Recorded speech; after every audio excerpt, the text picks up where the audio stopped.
Samantha, please give me some money. I'm all out of money right now. And look, my wedding is coming up, right? So right now I'm in need of all the money I can get. Huh? Angie, you need money from me again? I just gave you $1,000 a couple of days ago, right? What did you end up spending all of that on in such a short amount of time? Do you really need all this money right now? Come on! You're my sister-in-law, yet you're going to question me now? You should know that being a newly married couple means spending lots of money. I have to pay to go out and get all my beauty treatments and stuff like that. Well, I understand the need to spend some money after marriage, but you have a job right now, correct? So you should be making your own money, right? Asking me over and over for money is becoming a touch... What? You're my sister-in-law, and that's why I'm okay asking you all the time. And when you got married to my brother, it cost you a lot of money for the wedding, right? So you know that the wedding is costing me a lot of money now. That's not the problem, though, here. When I was getting married to your brother and having that wedding, I made sure to pay for everything myself. And when I did start to run low on funds, I went and started saving money by not spending much on food and electricity and so on. But with you, Angie, I'm not sure you're trying that hard to save your money. Are you wanting to say that I'm just splurging over here then? I just want to make sure that my wedding is the best wedding people have seen in a long time. And I'm worried that I might not make that happen. I have to look my best on that day, and I'm worried that what I'm doing is not enough. All right, I understand how you feel. But that's not the case with you right now. I'm talking about how most people will save up a lot of money for times like getting married and such. But you seem to be asking for money more than you are saving it. So, in other words, you're saying that you don't want to pay for the wedding? And that you don't like the idea of giving me money? I never meant it like that, Angie. I just want you to know that I'm not your purse. But the problem is that you have been asking me a whole lot recently to hand you money whenever you feel you're getting low on funds. What's wrong with you? I never meant to use you like a purse. You just happen to have a lot of money, right? You saved up a lot and are also bringing in large paychecks every month. So you should have the money to help a poor little girl like me out, right? Well, Angie, the reason that I save so much money and make a lot of it is because I want it in case of emergencies. It's not all for me to give away to you, okay? I think it's time you start thinking about saving money more often and continuously for your future that might have kids and things like that. That's what I'm doing with myself right now. I want to be able to retire early in my life, so I've been saving up a lot of money now for that. Are you serious? But you're already 30 years old right now, right? Don't tell me you're thinking of kids or anything like that still. Do you even have the strength at your age to carry a baby? I wouldn't say things like that if I were you. I have been saving up money my whole life, as well as made sure to find a good career where I bring in a decent amount of money from. And I plan to still think about things like kids as well now that I feel financially safe. And that's why right now I'm at that point where I might actually want to become a mother. Is that so? But if you give some of your money to younger people, you won't face any problems, right? Heck, you can give money to me like I'm your kid and I'll go ahead and have a baby for us. That is not what any of this is about. And another thing, Angie, what's going on with you? Recently, you've become a bit too forward with your thoughts and it's getting a bit out of hand. Is that what you think? Because I've been thinking the same thing about you, Samantha. Recently, you've become more of a selfish penny pincher around me. You have all that money, but you aren't willing to share it. Well, if you want money so badly, then why not get a side hustle? Then you can start to make even more money for yourself. Because I'm not going to be the one to keep handing you money left and right. I have to give up a lot of my time working to make money like I have been. Oh, please, I'm not the kind of person that does well with a job. I'm already planning to become a housewife the moment we have our wedding. So that's why I quit my job a little while back. Leaving that place to be a free woman, it felt so good to become my own person again. What? You already quit? Don't you think that was a bit too early on your part? And right now you still have a lot of time left before you guys get married, right? So you should be using the time you have now to work your hardest and save up a lot. Samantha, you really love to talk about money, don't you? Why, if one has time, should they have to use it to make and save money?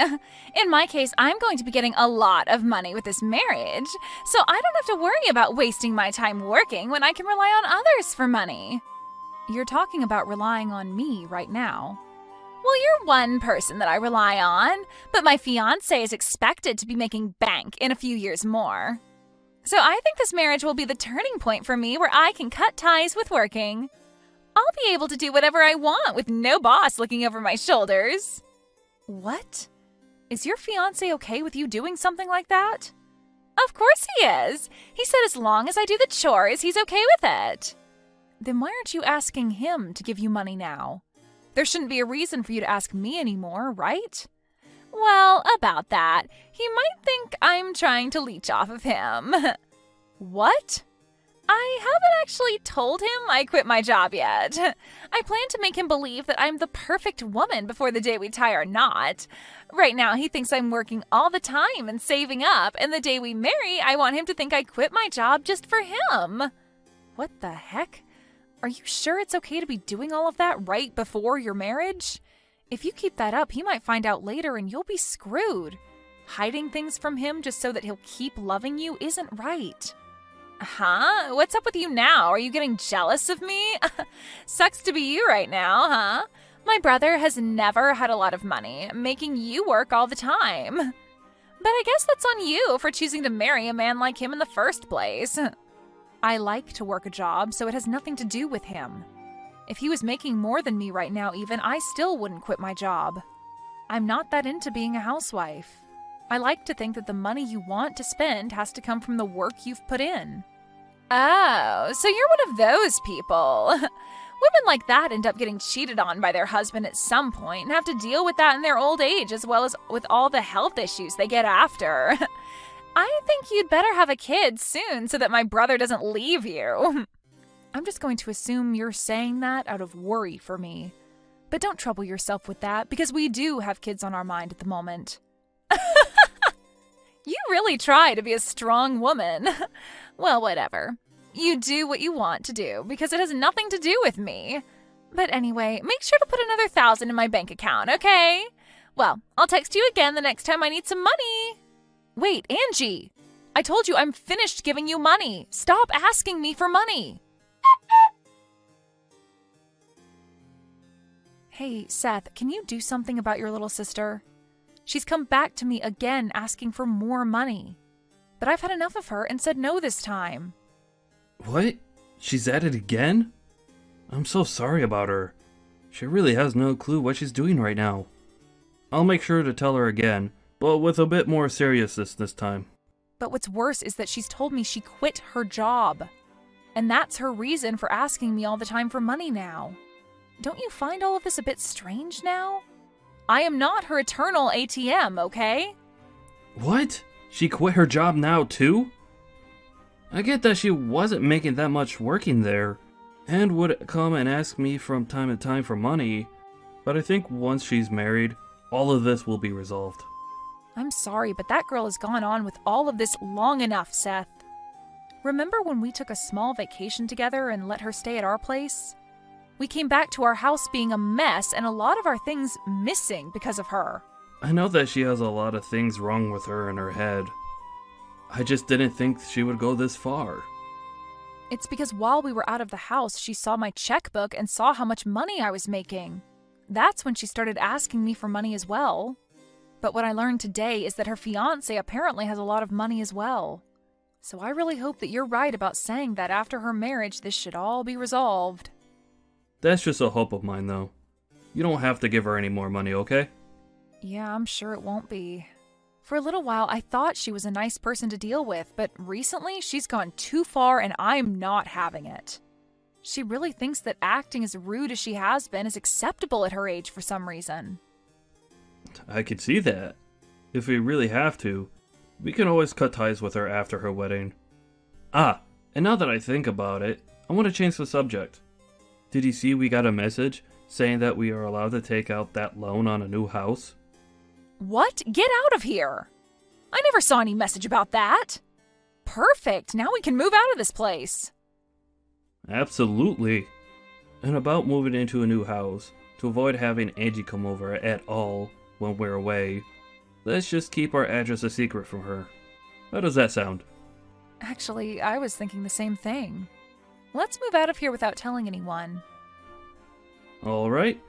Well then, let's end our rental agreement on this place once our wedding is over.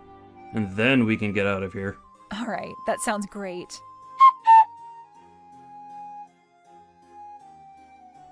Samantha, can you make sure to bring me $30,000 as my wedding gift today? If you can make that happen, then I'll never ask you for any more money. I'll allow this payment to be your way of celebrating my big day. What are you talking about? $30,000 is not an amount anyone would give on your wedding day. But I'm your sister-in-law, and it's normal for you to want to give me a large amount, right? If you don't end up bringing me that $30,000, then I'm afraid you won't be allowed to attend my wedding. I'm telling you that the $30,000 is not only a gift for me, but an entrance fee as well now. And it would be terrible if the family saw that you never showed up to my wedding. They might think of you as a stingy and selfish sister who doesn't care about us. Oh, understood, Angie. So that's what you think of me being your sister-in-law? That's right.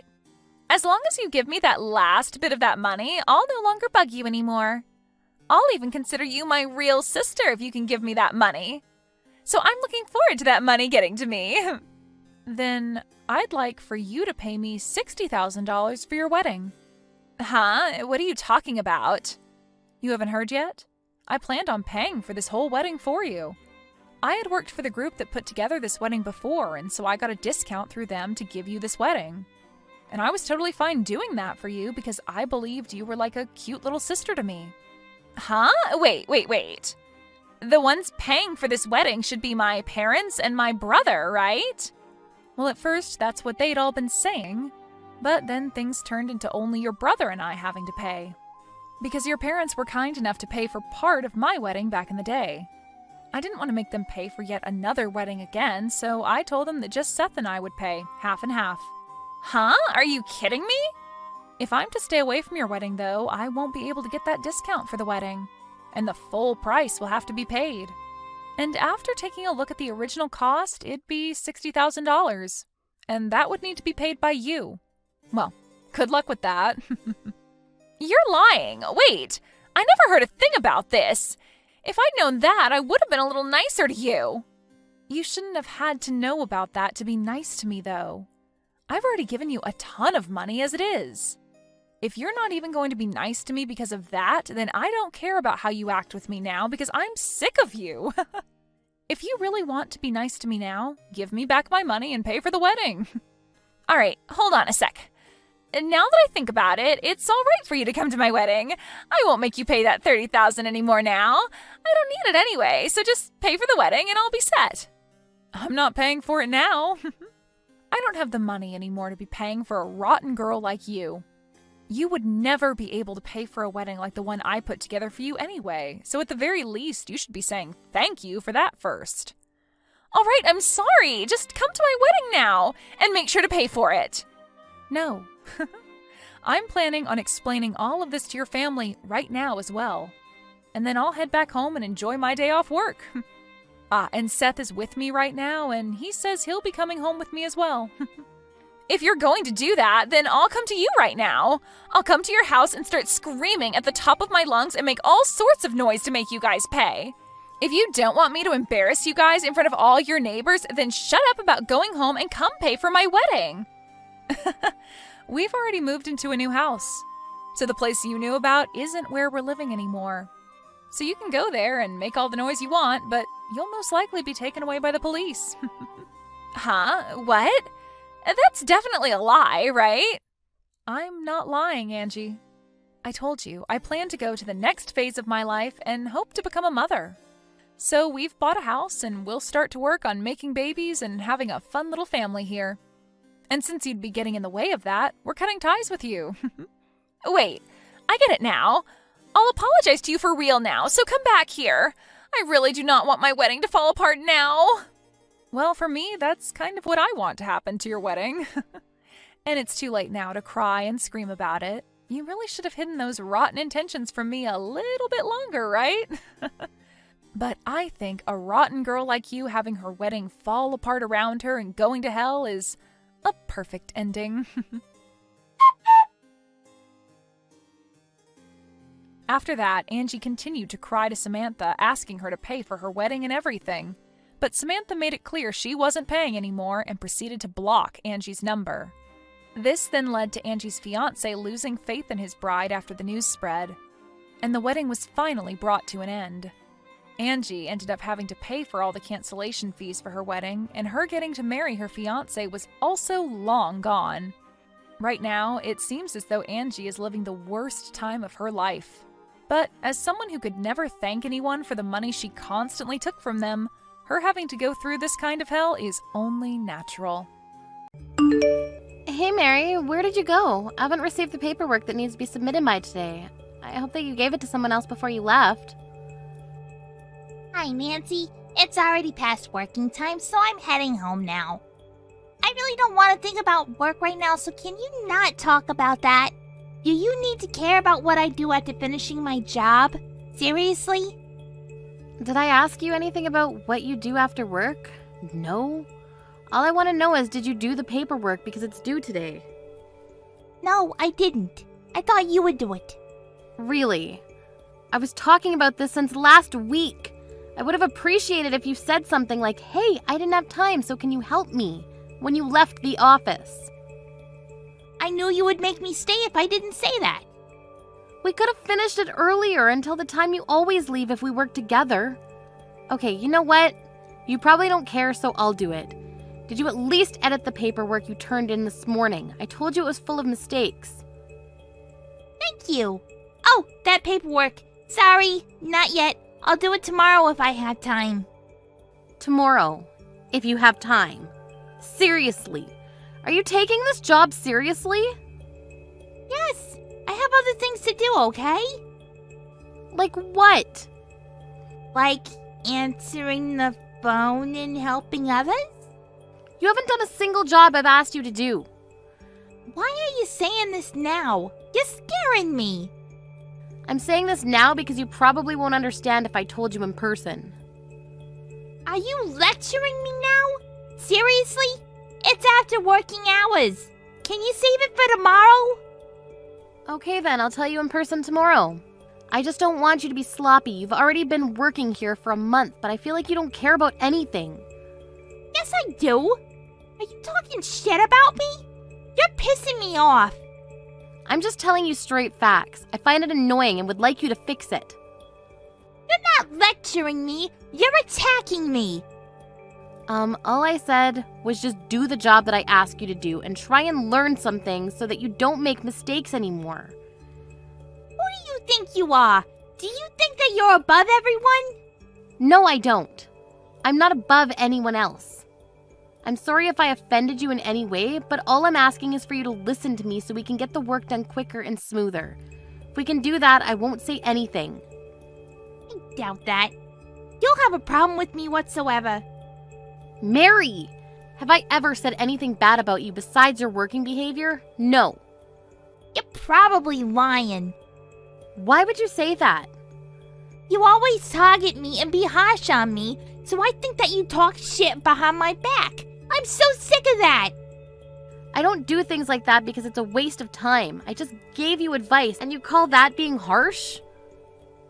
Yes, if you're going to go that far, I will quit. What? Seriously? How should I tell you then? If there are other ways, I want you to tell me. I don't want to argue with you, so I'm really going to quit. What?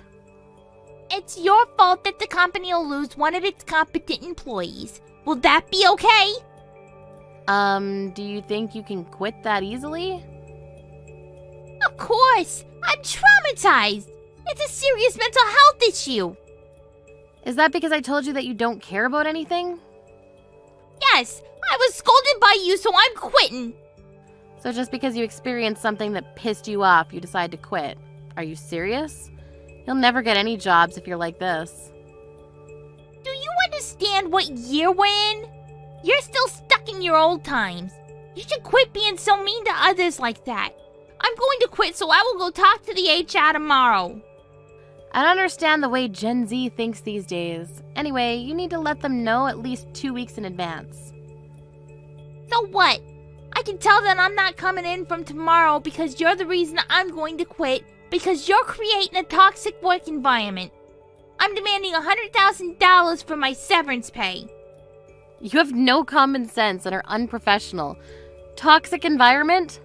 That's just you. Wait, you're a new employee who's been with us for only a month, right? So? I'm quitting because of you! I can't believe that you scolded me! Me! I'm 1 in a million, so the company needs me! If you say that, why don't you show that you're working hard instead of quitting? That's if you can listen to me or the boss, though. I don't need to do that because I'm quitting.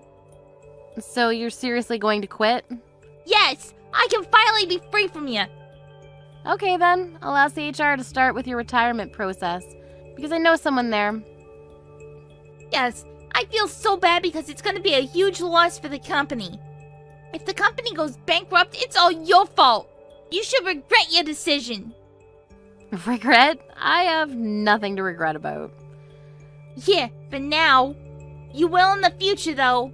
Anyways, have the $100,000 by tomorrow. I don't think so. Can I excuse myself? I need to contact HR now. Sure. A moment later. Hey Holly, how's everything? Thank you for grabbing dinner with me the other day. Hi, Nancy. Everything is good. How are you? No problem. Looks like you were stressed, so I thought I should listen to your story. I'm good also. I felt so much better after. It's important to talk with someone who understands you. That's great. Yeah, it's not good to hold it in because it can cause health problems. Hey, if you have any problems, let me know. That's what friends are for. Thank you. Well, there is one problem. Let me guess. Is it that newbie? You were talking about her for like an hour last time. Yes, OMG, she is ridiculous. What did she do this time? We argued like always, and she said something like, I had enough of your scolding, you're attacking me, so I'm going to quit. All I did was point out her mistakes and tried to fix that so that we can finish work quicker and smoother. Wow, what a drama queen. Gen Z is she really gonna quit? Yeah, I know, right? I seriously don't know what they're thinking. Looks like she is. Well, she needs to let me know 2 weeks in advance, but I did get a few complaints from employees that she doesn't do work. So there's no problem if she quits tomorrow. She's actually done after her trial period. I knew it. I would have been surprised if you kept her. Do you want to know what else she said? I'm demanding $100,000 for the severance pay. Are you serious? She's still in her trial period. I did tell her that, but she said that she deserves it because she's 1 in a million or something. What?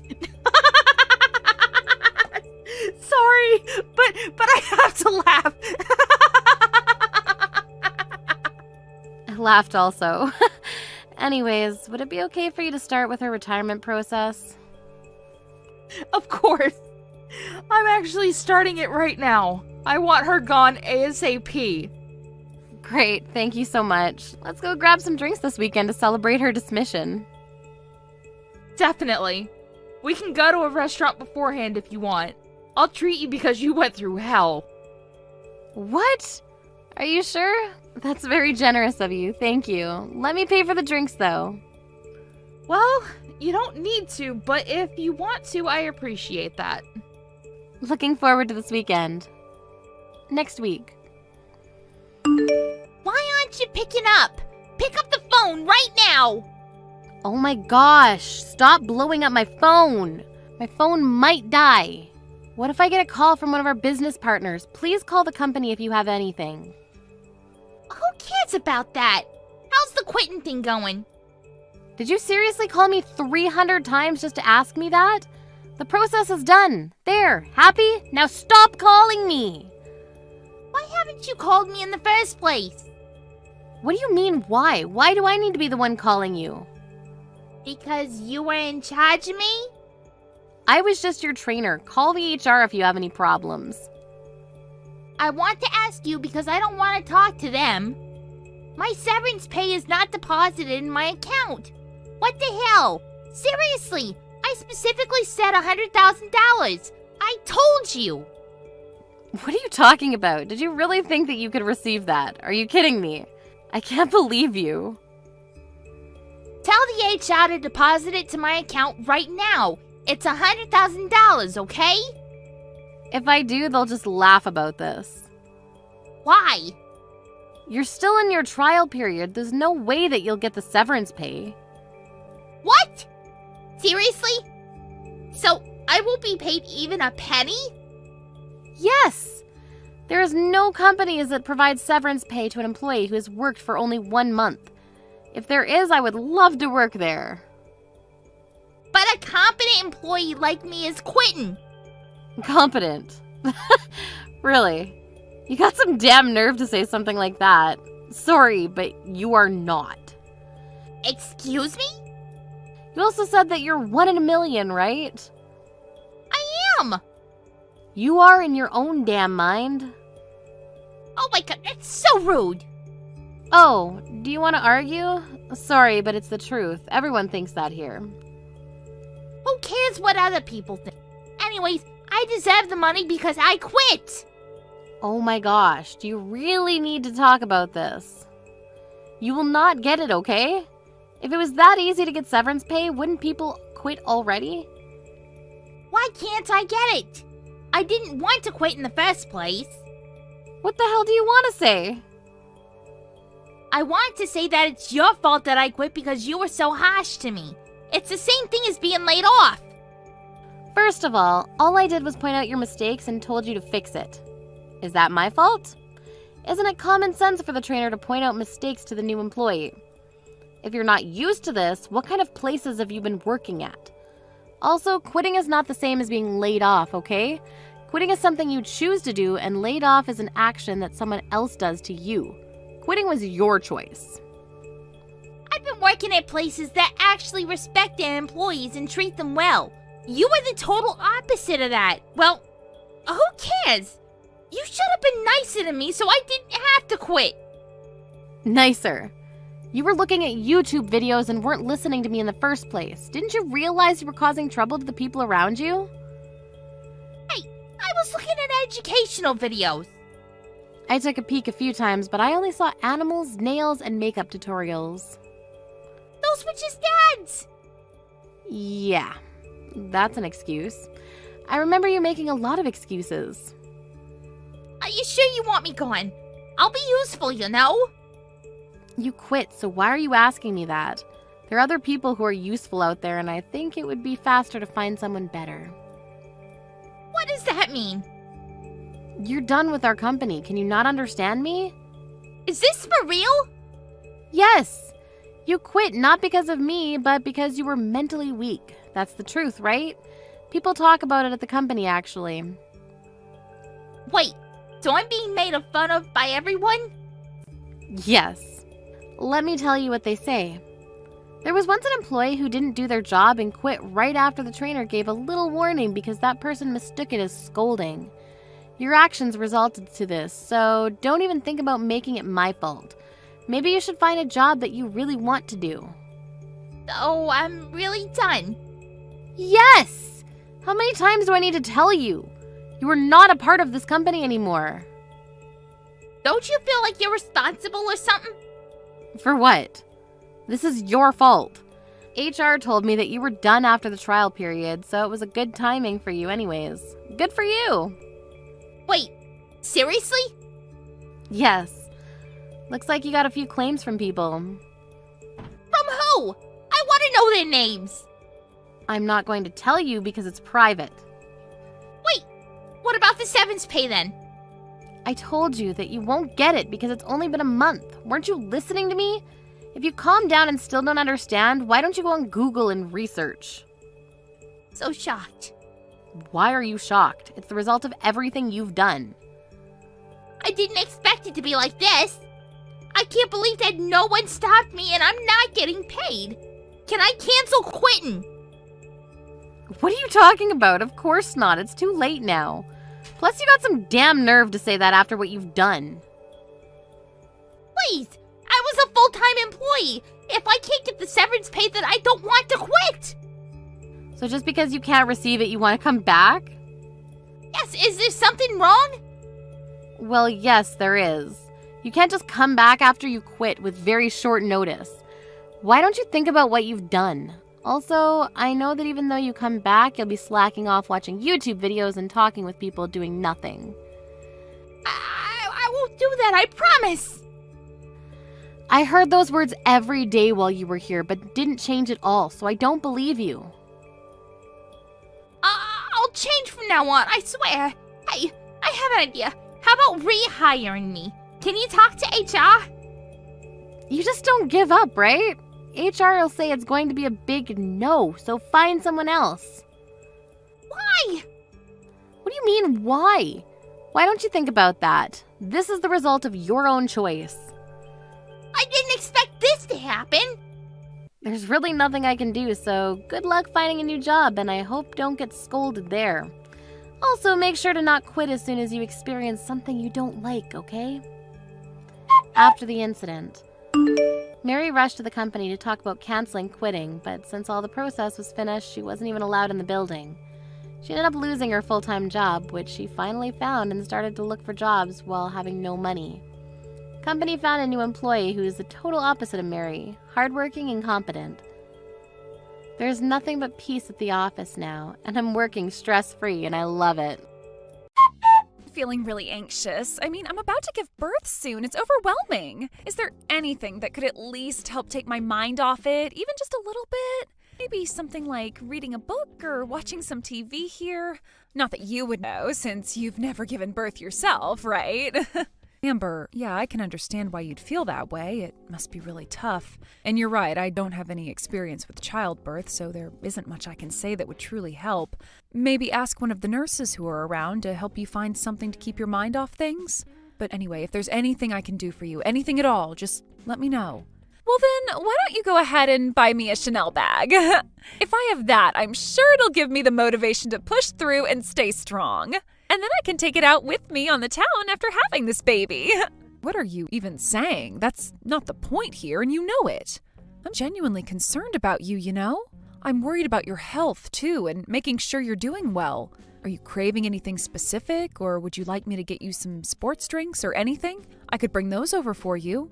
Hello? I'm not sick or anything. Why are you talking about sports drinks? Are you seriously that clueless? But I just thought since your body's going through a lot right now, maybe you'd want something like that. It's all about taking care of your health. How many times do I have to tell you? If I have a Chanel bag, I'll be perfectly fine. Don't make me repeat myself. I'm a pregnant woman. I am carrying this huge belly around, trying my best to keep going despite how hard it is. I don't know what to say, but to be honest, I've had a lot of expenses lately too. I don't really have the money to go and buy something like that. I'm really sorry. Wow, you are seriously useless. If that's how it's going to be, then talking to you is just a waste of time. I am fine with just having my husband around. That's enough for me. I'm getting so irritated, and to think you're not even my real mom. I'm the one going through pregnancy here, so at least you could do me a favor and call my actual mom instead. I'm sorry. You're always like this, aren't you? Even after Dad passed away, you were acting all cheerful, like nothing was wrong. You've always been so eager to get on my good side, huh? You'd go out of your way to spend all this money just to try and win my favor. It's honestly pathetic, but I guess you know by now that money is the only thing you really have to offer, huh? Is that really how you've been seeing me this whole time? I only wanted to be there for you because there was no one else who could stay by your side. But you've always acted like you were still going through some kind of rebellious phase. Of course, I try to make you comfortable, but we're family after all. That's exactly what I mean. You always say these neutral, nice things to try and smooth things over. It's so fake, honestly. Acting like you're some kind of saint, it's gross. You don't have to be so harsh with your words. Whatever, you can go on living your life the way you always do. I've got more important things to deal with, so I'm done here. Oh, right. I'm sorry for keeping you for so long. I'll let you go then. I understand. Take care and good luck with everything.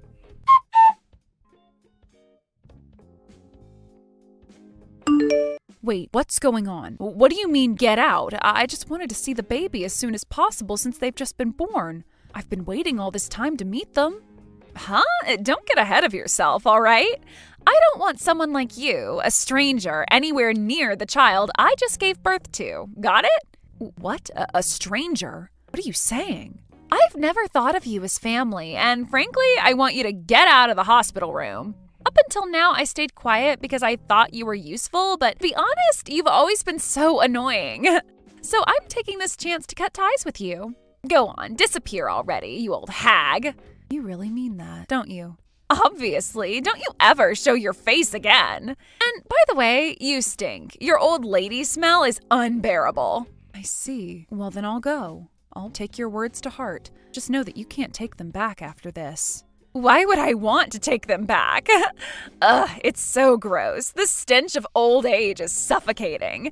I need to spray some air freshener or something. Well then, goodbye. And don't ever contact me again.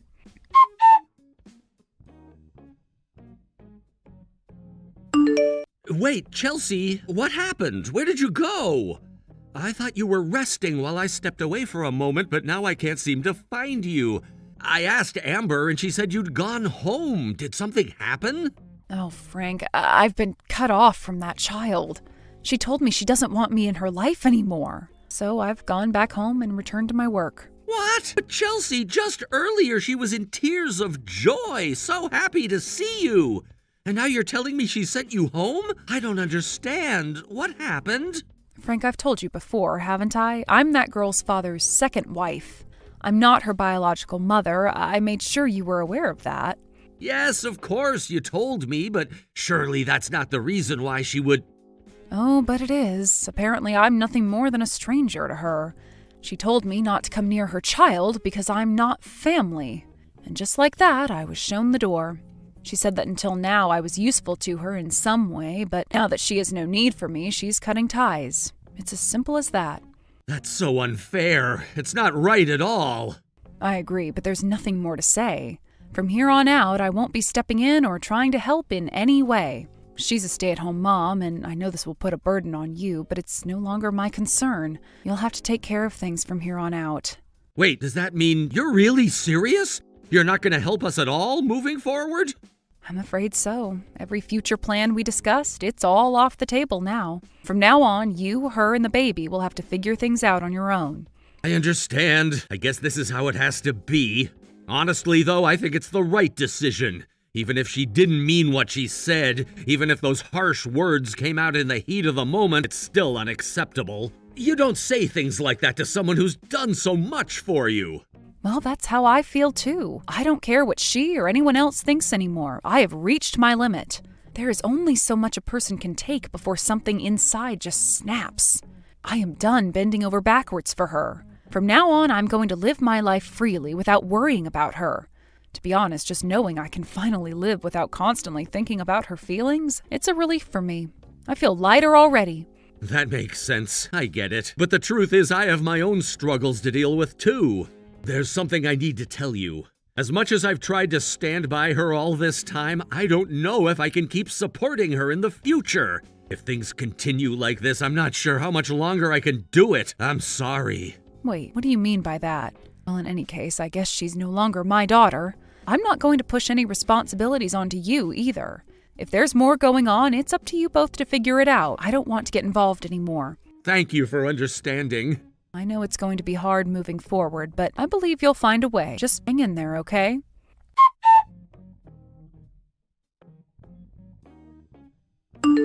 Mom, where are you right now? The house I'm supposed to live in? It's gone! What's going on? Oh, Mom? Are you talking to me? It's strange to hear you calling me that now, considering you've never addressed me that way before. What? Of course I'm talking to you. What's going on? The new house I was supposed to move into, it's up for sale. When I asked about it, I was told it's being sold because the owner put it on the market. That's all the real estate agent would tell me. When I asked my husband, he said I should talk to you. So what happened? Let me make this clear. I am not your mother, but yes, I am responsible for that. I sold the house. The new house you were supposed to move into has been put up for sale. In fact, I already have interested buyers, so I'm not worried about it at all. What? I don't understand. Why? I was supposed to live there. We bought it so I could raise my baby in peace. That was the whole plan. Yes, that's what you thought, but let me ask you, who did you think was paying for that house? Wait, what do you mean? Are you saying you were the one who was supposed to pay for it, not my husband? Exactly. I was going to pay for the entire thing. Your husband doesn't make enough money to afford a house in that area. It's a beautiful home, and there's no way he could have bought it with his salary. Wait, are you serious? Yes, I am. Look, I know I'm not your biological mother, and because of that, I've always felt that I probably made things difficult for you. It's not my fault you grew up without your real mother, but it is my responsibility that I married your father knowing he had a daughter. I promised myself that I would treat you like my own daughter. Of course, I didn't really know how to do that, and I was always feeling my way around. But at the very least, I wanted to make sure you never had to worry about money. I thought that would be one way to support you. Unfortunately, it turns out that my good intentions were taken advantage of, and in the end, it all led to this. Wait, you really felt that way about me? Even though we're not blood related? Yes, exactly, because we're not blood related. I knew I could never replace your real mother, but I hoped that by being there for you, I could at least fill the gap left by her absence. So when it came to this house, I wanted to make sure you had a safe and comfortable place to raise your own child. I felt it was the least I could do, but I didn't think it was my place to boast about it, so I didn't go out of my way to tell you, hey, I'm the one buying this house for you. I thought that would be too much. I thought my husband was the one buying the house for us. He never said anything different. Well, he probably assumed you knew. I'm sure he didn't think your relationship with me was so superficial that you'd just take what I offered and then turn around and cut ties with me. He likely didn't realize that you were planning to distance yourself from me the moment you no longer needed anything from me. I'm sure that never crossed his mind. That's why, when I was kicked out of your life, he was just as surprised and even reached out to me asking where I had gone. But I never expected you to do something like this for me. Let me guess, what you're thinking now is, I didn't realize she was going to buy me a house, and if I had known she was this useful, I shouldn't have cut ties with her so quickly, right? That's not... Anyway, you should be arriving home soon, shouldn't you? I sent you a little present, and it should be waiting for you when you get there. Be sure to check it out. A present? What do you mean? Wait, does this mean you haven't given up on me after all? You're still going to help me? Well, you'll have to wait and see. Consider it a surprise for when you get home.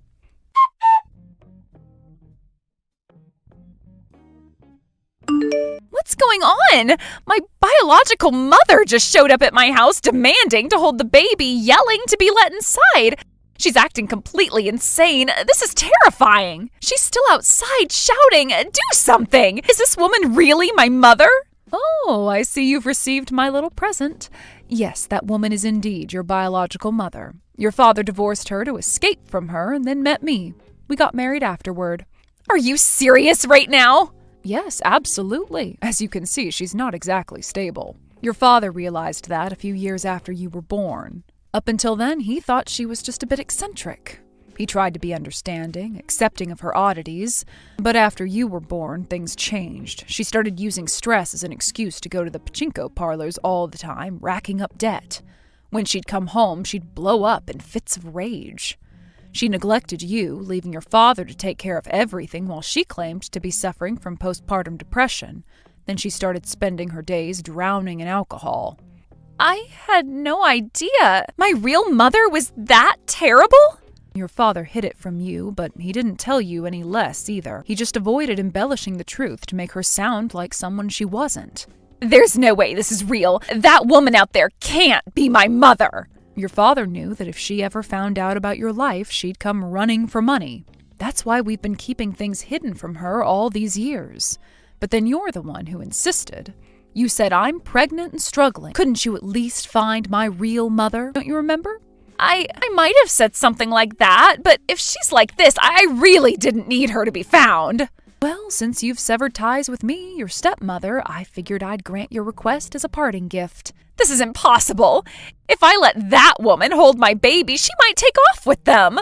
Why would you tell her where I live? Where else would I have sent her? It's not like you have your new house anymore. I couldn't tell her the hospital. That'd cause problems. So your current place was the only option. This is the worst situation possible. Now that she knows where I live, I'll never be able to escape her. Oh, don't worry about that. You won't be living there much longer anyway. What? What do you mean by that? This is my husband's rental. This has nothing to do with you.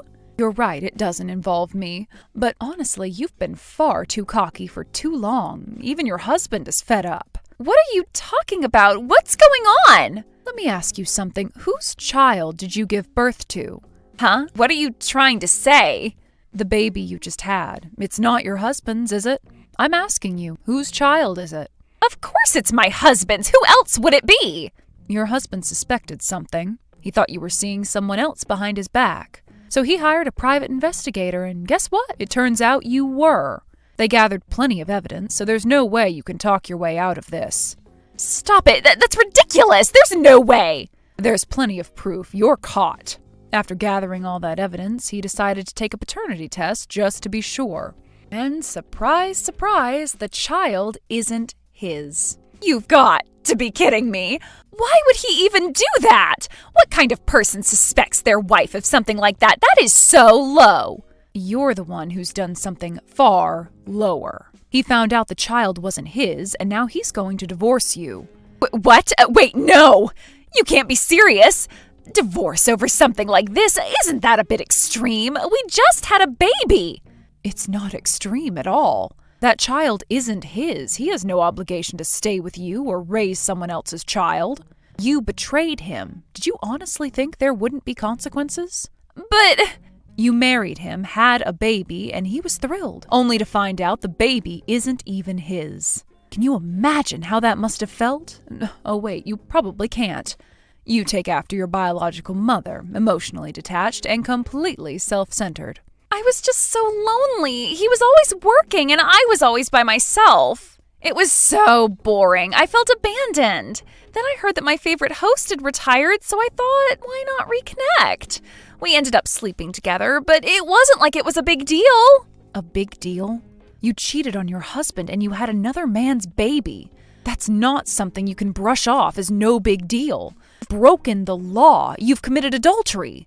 You'll have to face the consequences. You quit your job right after you got married, insisting you wanted to be a full-time housewife. He worked his fingers to the bone to support you, and this is how you repay him? Betraying him like this?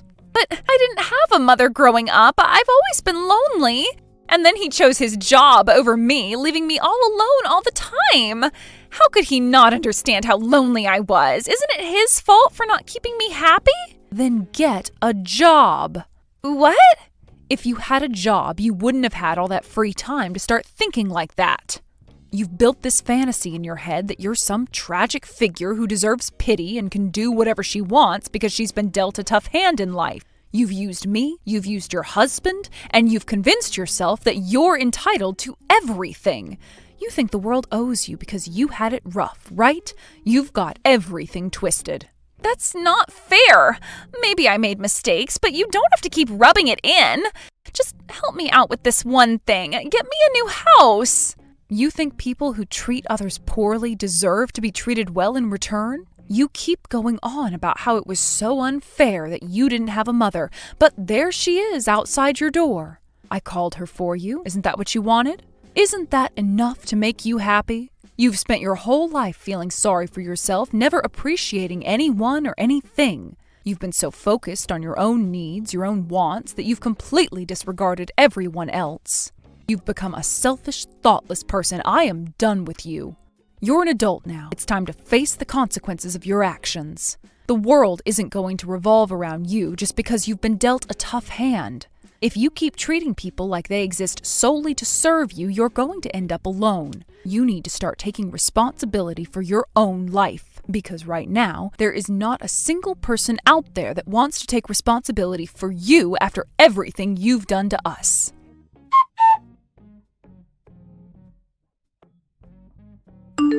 Even Amber, known for her confidence, seemed to panic in this situation and bowed her head to me, a gesture of apology that was somewhat unexpected.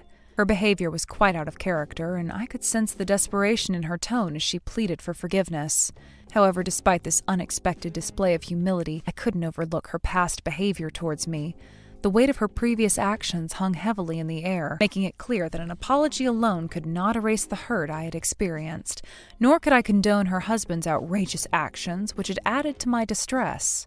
Their actions crossed a line, and I had no choice but to take a firm stand. This wasn't just a matter of personal grievances, it was about self-respect and the boundaries I needed to establish to protect myself. In a decisive move, I blocked her phone number, ensuring that I completely severed ties with her. It was a significant step, one that was necessary for my own mental and emotional well-being. I had realized that I could no longer tolerate the toxic dynamics of our relationship, and blocking her was a way to take control of my situation. It was important for me to establish boundaries and protect myself from any further negativity that might arise from our relationship. I had spent far too long accommodating Amber's needs, often at the expense of my own feelings and sanity. This was not just about Amber, it was about my well-being and mental peace.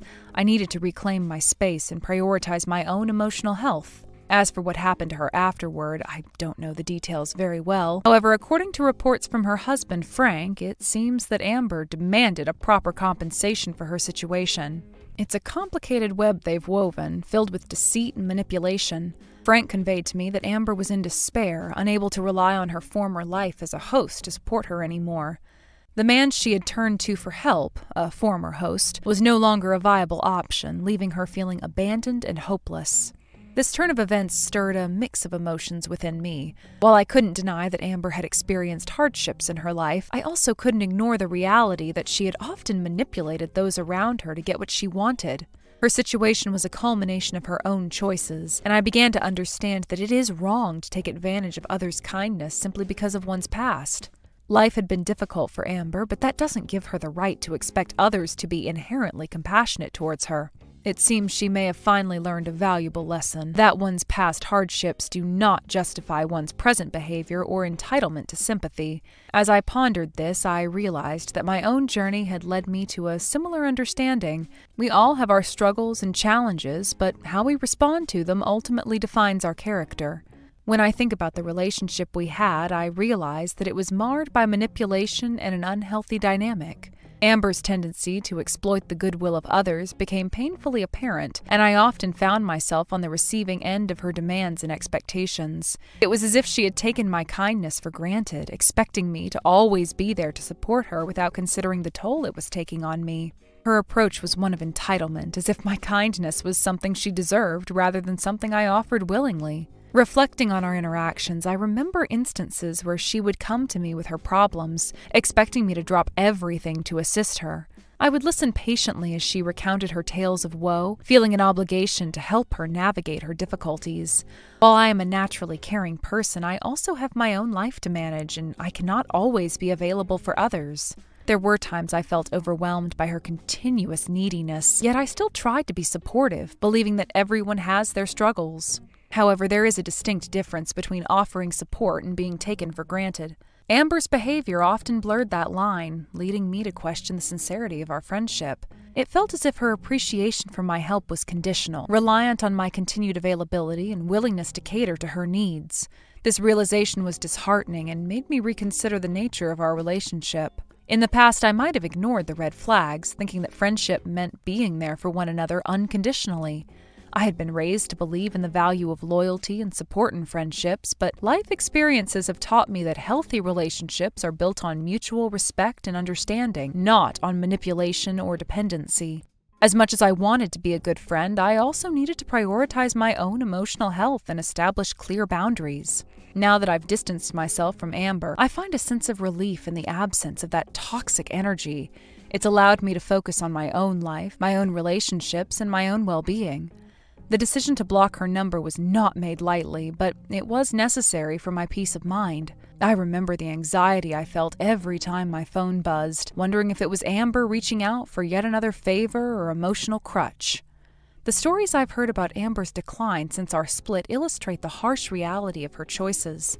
Frank's reports reveal a troubling downward spiral. Her inability to find stability or support from those she once relied upon speaks volumes about the consequences of her actions. She is now facing the repercussions of her past behavior, which serves as a harsh reminder that one's actions have consequences. It is a painful truth that many individuals must confront, the reality that our choices shape our lives and relationships in profound ways. When people face the aftermath of their choices, it can often lead to a period of introspection and growth. I hope that Amber is using this time to reflect on her life decisions and the relationships she's taken for granted. It is essential for her to recognize the patterns in her behavior that have led her to this point. This reflection might just provide her with the insight needed for change. Despite the difficulties Amber is experiencing, I can't help but feel a mix of emotions. On one hand, there's empathy for her plight, as everyone deserves a second chance. On the other hand, I feel justified in my decision to cut ties with someone who has repeatedly failed to acknowledge the impact of her actions on others. This duality is part of the human experience. I can feel compassion while also recognizing when it's time to walk away. It's a delicate balance, but one that is necessary for personal growth and healing. As I continue on my path, I hope for the best for Amber, but I also understand that her journey is her own to navigate. I've learned that while it's important to be compassionate, it is equally crucial to protect oneself from toxic relationships. Moving forward, I am committed to fostering relationships that are reciprocal and fulfilling, where both parties can thrive without feeling overwhelmed by the weight of one another's issues. In the end, I believe that everyone has the potential for growth and change. Perhaps this difficult chapter in Amber's life will serve as the catalyst she needs to reassess her values and approach to relationships. Life can be incredibly challenging, but it is how we respond to those challenges that defines us. The resilience we show in the face of adversity can lead to profound personal growth and transformation. No matter where Amber's journey takes her next, I will remain hopeful that she finds a way to rise above her circumstances. However, I will do so from a distance, honoring the boundaries I have set for my own well-being. It's a bittersweet feeling, knowing that I once cared deeply for someone who is now a stranger to me. Reflecting further on Amber's situation, I realize that her life choices and the paths she's taken may stem from a deeper issue of self-identity and self-worth. Often individuals who face challenging upbringings struggle with recognizing their intrinsic value. This can lead them to seek validation from others in unhealthy ways. Amber may have sought approval and affection through her relationships, leading her to dependence on others to fill a void in her life. It's painful to think about how her neediness may have blinded her to the consequences of her actions. Perhaps she felt justified in demanding help from those around her as she equated love and support with the willingness to sacrifice one's own time and energy. However, this notion is fundamentally flawed. Love should not come with strings attached or expectations of continuous support. Her experience as a host, which she relied on for financial stability, likely reinforced a transactional view of relationships. In this environment, affection and support can easily be conflated with monetary gain or the desire for companionship, leading to an unhealthy cycle of dependence. If Amber had experienced a series of superficial relationships that lacked depth, it would make sense that she struggled to form genuine connections with others. Now that Amber finds herself in a precarious situation without the support she once had, she may be forced to confront these issues head-on. It is often in times of crisis that individuals are pushed to reevaluate their lives and choices.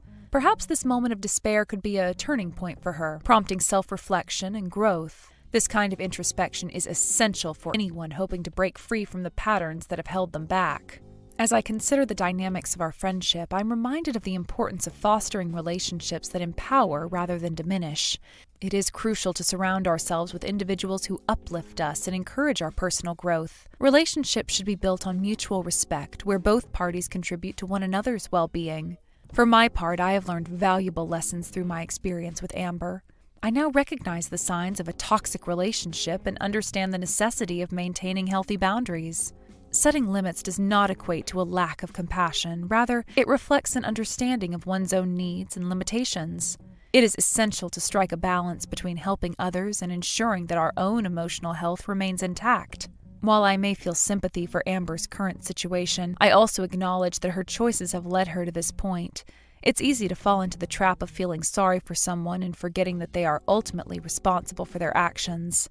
This awareness is crucial in preventing the cycle of enabling behavior that can perpetuate a toxic dynamic. Looking ahead, I am committed to nurturing relationships that are built on trust and authenticity. I want to invest my time and energy in connections that bring joy and fulfillment rather than frustration and anxiety. It is important to be surrounded by people who appreciate my efforts and reciprocate the kindness I extend. This is not merely about maintaining a sense of balance, it's about creating a supportive environment where everyone can thrive. In reflecting on Amber's life, I can only hope that she finds a way to rebuild her sense of self and learn from her experiences. Life can be a series of lessons, and perhaps this chapter is a necessary one for her to grow. It's never too late to change, and I genuinely hope she finds the strength to do so. As I continue on my own journey, I carry with me the lessons learned from my relationship with Amber. While I may have felt sympathy for her plight, I now understand the importance of self-preservation and the need to prioritize my own well-being. I'm hopeful that both Amber and I will emerge from this experience with greater clarity about ourselves and the relationships we choose to cultivate in the future. With time, I hope to find peace in knowing that I made the right decision for myself. As I move forward, I will carry the lessons from this chapter into new relationships, ensuring that I maintain healthy boundaries while still being open to connection and support. The complexities of human relationships can be overwhelming at times, but they are also a source of profound growth and understanding. It is essential to navigate these relationships with care, always prioritizing our mental and emotional health. In doing so, we can foster connections that enrich our lives and bring us joy. In the end, my hope for Amber is that she can rise from the ashes of her past and build a new life for herself, one that is based on self-awareness, respect, and genuine connections with others. It is my sincere wish that she learns to value herself and others in a way that leads to healthier, more fulfilling relationships. The journey of self-discovery is not an easy one, but it is often the most rewarding path one can take. As I reflect on this entire experience, I can't help but acknowledge the bittersweet nature of friendships. They can bring us immense joy and support, but they can also lead to pain and disappointment when those boundaries are crossed and expectations are unmet. I have learned that it is crucial to navigate these dynamics with honesty and openness, ensuring that both parties feel valued and respected. In conclusion, I have come to understand that every relationship teaches us something valuable about ourselves. While my connection with Amber has ended, the lessons I have learned will remain with me as I move forward. I will carry the knowledge that I deserve to be in relationships that uplift me, and I will actively seek out those connections in my life. Life is a continuous journey of growth and change, and I am committed to embracing the challenges that come my way. I hope to foster relationships that not only enrich my life, but also contribute to the well-being of those around me. As I move forward, I will hold on to the hope that Amber, too, will find her way to learn and navigate the complexities of relationships with a newfound understanding of herself and her worth. Hey, Mom, are you there? I just really wanted to say that we were really grateful for you making it to our wedding. I'm really sorry that we hardly had any time to talk about anything at the wedding itself. It was one of the best, most happiest days of my entire life. And it still all feels like such a blur when I stop to think about it. Oh, Max, you have no idea how proud I was just to see you standing up at the altar. I know how busy you were the whole day. It took me back to when I got married, too, but don't you worry about not talking to me more. I know how much you must have had on your mind, son. For the record, though, I thought the wedding was just fantastic and really lovely. I was so happy that I could be there for you. It really makes me so happy to hear you say those things, Mom. Thank you again so much. I also just wanted to let you know that I was going to take off some time next month from work so that I could visit home and we can spend more time together. Oh, Max, you don't have to go and do something like that just for me, you know. I mean, you've just gotten married. I'm sure that you're still so busy. Not to mention the fact that you probably want to spend more time with Laura, don't you? I wouldn't mind at all if you went and spent some time with her and her family before you took the time to come and talk with me. But, Mom, your birthday is coming up soon. Do you really think that I would ever want to miss something like that? It's no trouble at all. You even remembered my birthday? Oh, I'm just amazed at how lucky I am to have you as a son sometimes. Thank you so much for saying something. Even I sometimes forget when my birthday is even. I pay so little attention to it.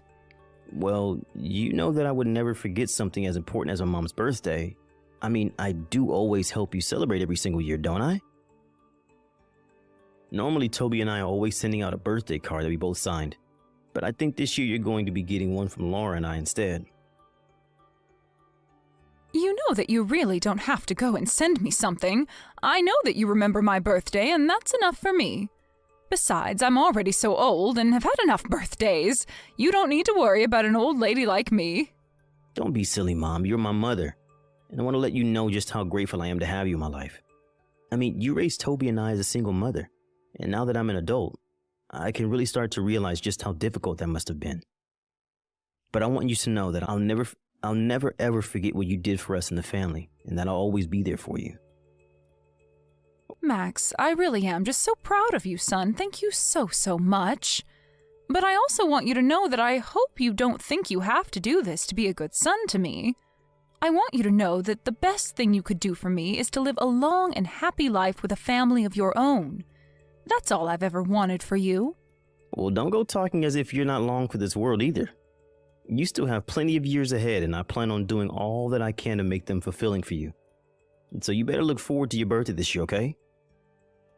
I'm not sure if I'll actually be able to see you on the day since it's a weekday, but I will see you soon after that, and we'll go out and celebrate then. Please, Max, I am telling you that you really don't have to go through the trouble just for me. You just worry about finding enough time in your schedule for me, but don't go forcing yourself to make a visit to me if it's too difficult. You're married with a wife now, and you need to make sure that you're spending enough time with her as well, okay? I know that I'm your family too, but you have responsibilities, and I won't be the reason why you step away from them. Okay, Mom, you're right. And I really appreciate you always giving me good advice like that, by the way. Anyways, you'll be hearing from me soon, okay? Looking forward to seeing you when I do.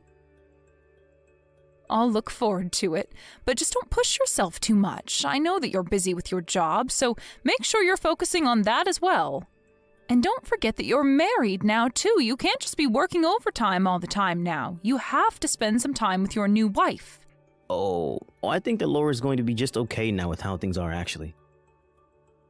She's wanted to be a housewife for a while now, and I think she's happy to have her chance. If I'm being honest, she still has a long way to go in terms of being able to actually take care of the house well, but I know that she's trying, and that's all that matters to me.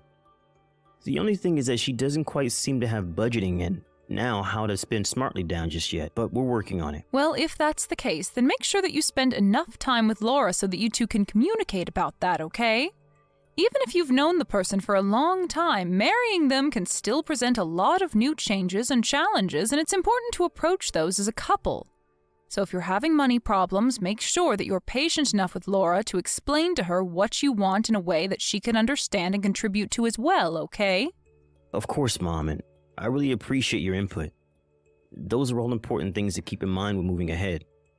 I don't think we've really gotten upset with each other about it yet, but I'll remember to keep a cool head. I think we just need to talk about some spending habits is all. Well, that makes sense. Just remember that you two have never lived together before, right?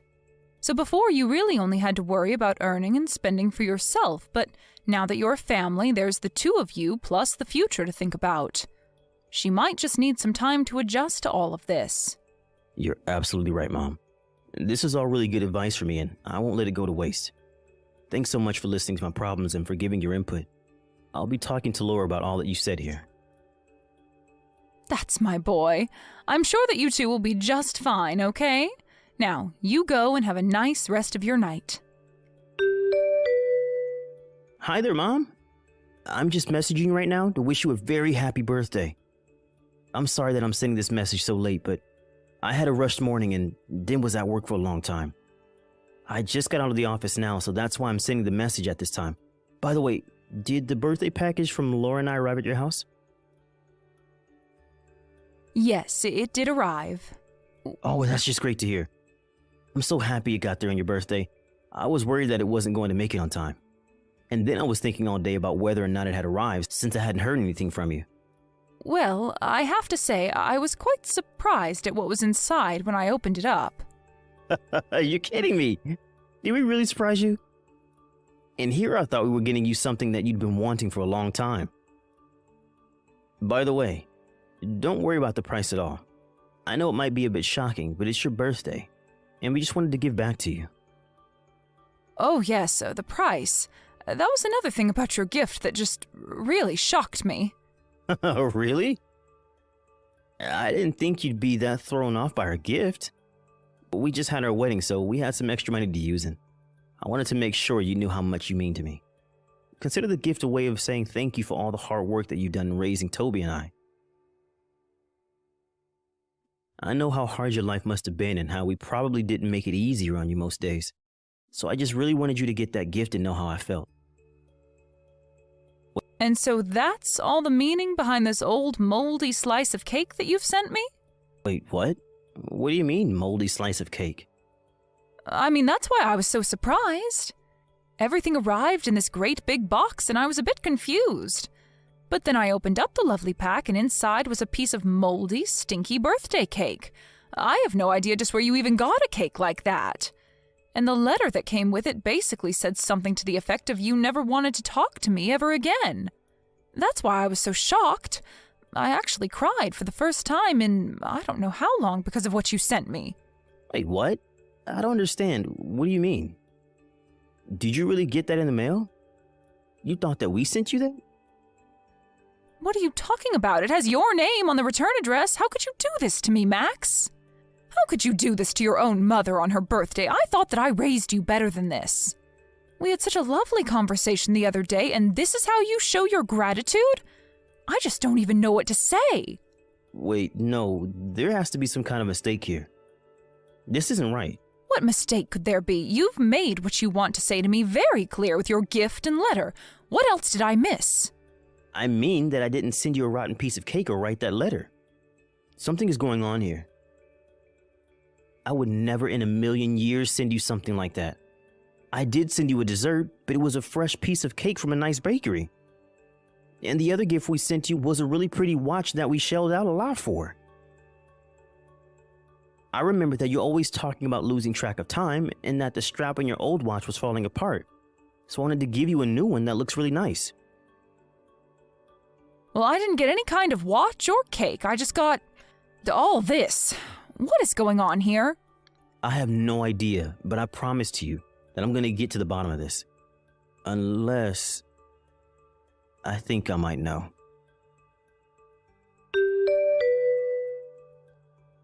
Hey, Laura, are you there? I really need to ask you something about the gift that you and Max sent me the other day. Did you by chance happen to send me a really old piece of cake? I mean, like, rotten and moldy old. Oh no, did my little secret finally slip out? I was wondering when you were going to find out, but I just wanted to make sure that you knew how Max and I really felt about you, so I made some changes to your gift. What is the matter with you? Is this supposed to be some kind of sick prank or something like that? I just wanted to let you know how sick we are of you always interfering in our lives, Mary. You mean that you really did this on purpose? Of course I did. You think a mistake like that would ever really happen? Of course I sent you all of that on purpose. I don't know what to say to that. Here I was just trying to confirm with you about what happened, but I had no idea that you disliked me so much. Of course I dislike you. I hate you, in fact. Just why do you think you'd be worthy of getting such an expensive present, huh? I was so shocked and disgusted when Max told me what he was getting for you. I can't believe he spent so much money. You know, I had no idea at all what it was that he was going to send me in the first place. And when I told Max just what had come in the mail, he was shocked to hear what I had told him as well. Even after we were on the same page, he was sure that there was some kind of mistake that had happened. Well, there was no mistake about it at all. I just plain hate you, and that's why I sent you what I did. So I hope you enjoyed your birthday cake. And I hope you got the message. He and I want nothing to do with you ever again as long as we live. Do you understand?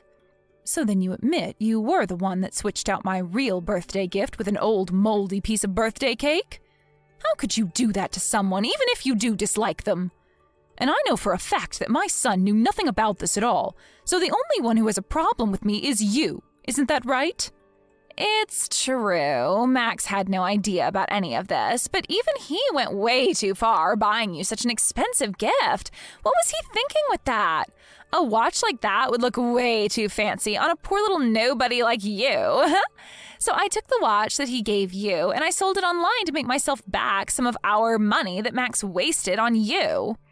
You have got to be kidding me. You mean that you took the present that Max bought for me and you just turned around and sold it? I'm afraid that you are not the person that I thought you were at all. I had no idea you were capable of doing such horrible things. Aw, are you mad because you'll have to keep using your crappy little watch? You think I care at all about how you feel? Get real. I don't care how upset you are now that you know just how much I really hate you. I never want you to bother Max and I ever again as long as you live. Do you understand me? And I never want Max to waste another cent on a no-good lost cause like you. I have no idea what you're talking about at all.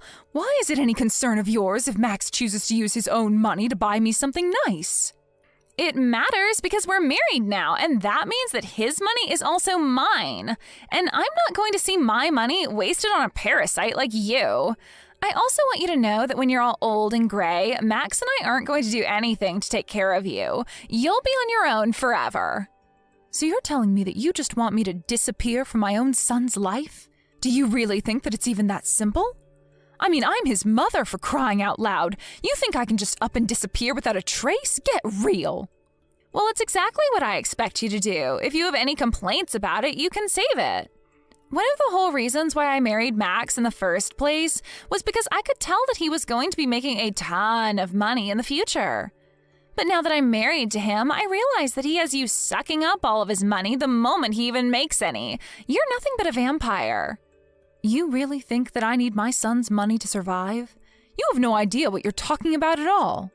But I've had just about enough of all this rudeness from you. Just where do you get off talking to your mother-in-law like this? You think I care at all what some single mother has to say to me? You're a nobody.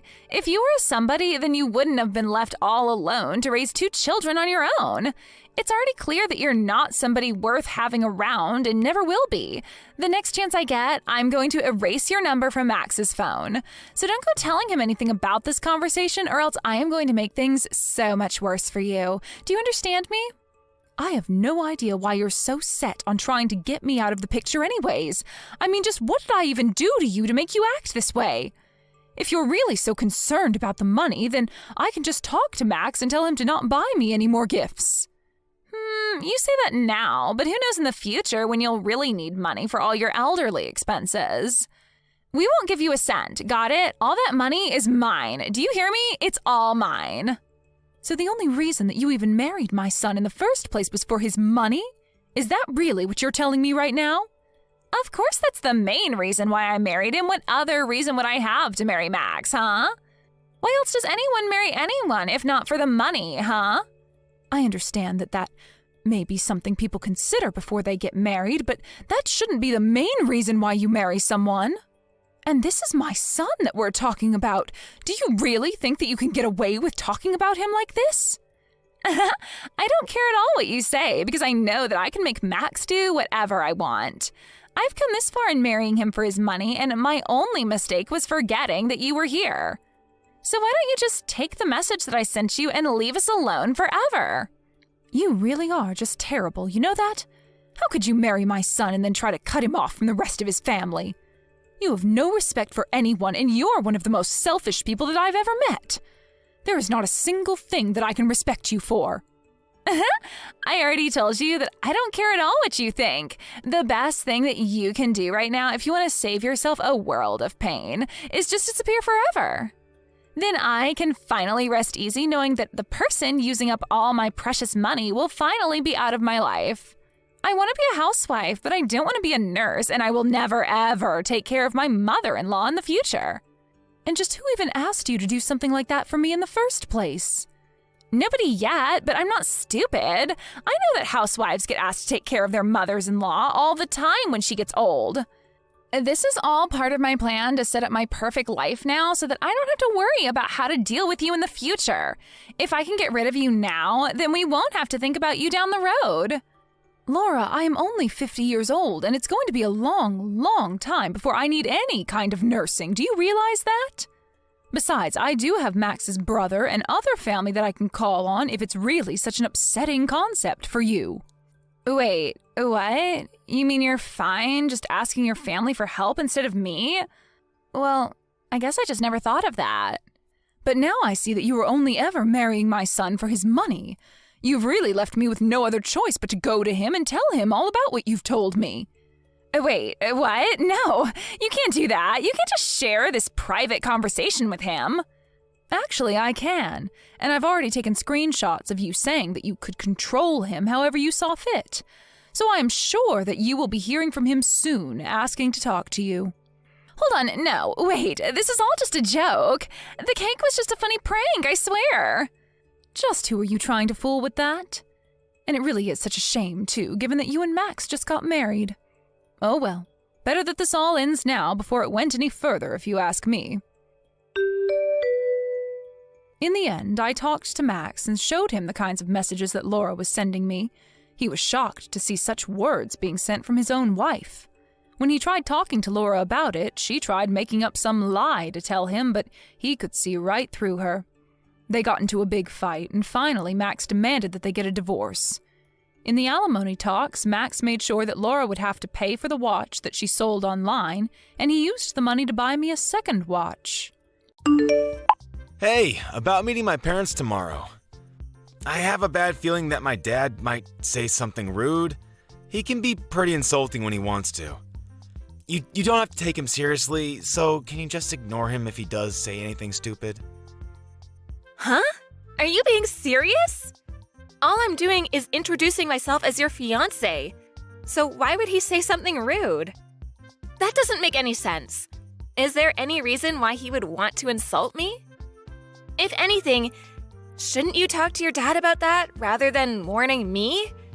I don't understand why I'm the one that has to ignore him if he does insult me. Well, yeah, I spoke to him. I did try, but he's really stubborn, like ultra stubborn. So once he finds something that he doesn't like, he complains about it forever. I just want to avoid making the situation worse. Once he finds something he doesn't like? What, he's already found something he doesn't like about me? Even though we've never met each other before? Did I do something he doesn't like? It's not you, it's about your family. What about my family? I don't think he's met anyone. Okay, I never told him that your family is in farming. When I first told him about you, I made up some lies about your family, all working as office workers and stuff. I hid the fact that you're not from the city. Then we started living together and we got engaged, and over time it just got more difficult to tell him the truth. Why would you lie about something like that? Were you ashamed about me not being an uptown girl? I really don't understand what you were thinking. I wasn't ashamed. I just couldn't say it because I know that my dad doesn't like farmers and stuff. I knew that we couldn't get married with him not knowing the truth, so I spoke to him earlier. And he didn't react so well. He was pretty angry about the background you have. Seriously? You're not making some over-the-top joke to scare me, are you? I'm already pretty nervous about meeting your parents, so this isn't helping. If you're not, then I don't understand what there is to like or not like about farmers. I'm proud of my family's history in the area and the organic produce we provide. If he has something to complain about farmers, then he obviously doesn't understand that the world goes around on food and that he should be grateful to farmers for the hard work they do, day in and day out. I don't understand why he would be angry with you either. Yeah, well, he's probably going to be a pain in the ass tomorrow, so just prepare yourself. There's nothing else I can do to improve his impression of you. You'll just have to do your best to bite your lip and not piss him off any further. I want you guys to get along. You're kidding, right? You're not going to do anything? I'll do my best to make a good impression, of course, but I'm going to need you to support me. We're gonna get married after all. There's going to be times where you'll have to pick a side or come between us if your dad's really that hard to get on with. Tom, you listening?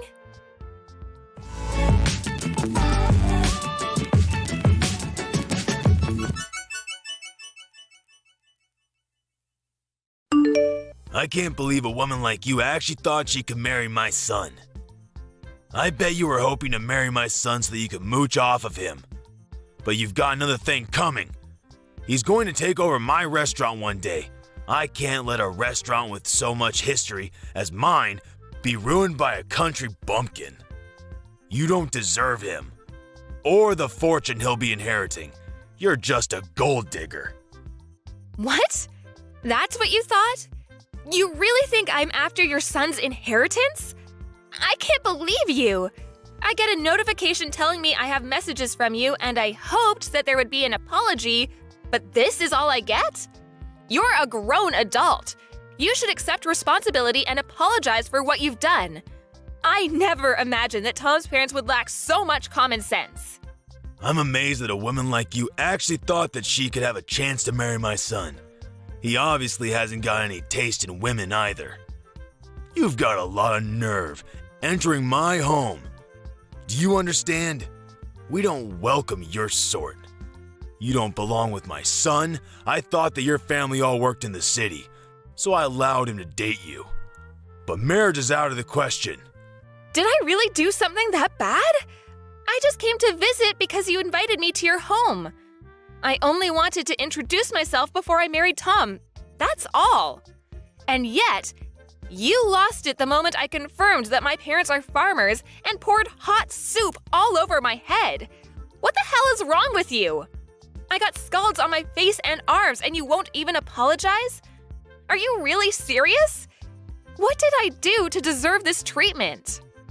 Burns suit a woman like you. You're poor, and you should look it, so that some other idiot won't get stupid ideas about marrying beneath him. What? I don't get how that can even make sense to you. I own a long-standing restaurant.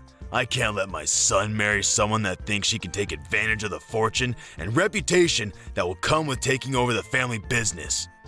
You're just a farmer from a hick town. Go back to the ranch you came from. Just a farmer from a hick town? That's rich. So what if you own a prestigious restaurant? Do you really think that owning a prestigious restaurant makes you better than other people and give you the right to pour soup on people when you feel like it? I've never heard of anyone as self-righteous as you. It's not just soup. It's cream of brie. Can't you even tell the difference? You were lucky to even get a taste when it ran down your face. It's wasted on a woman like you.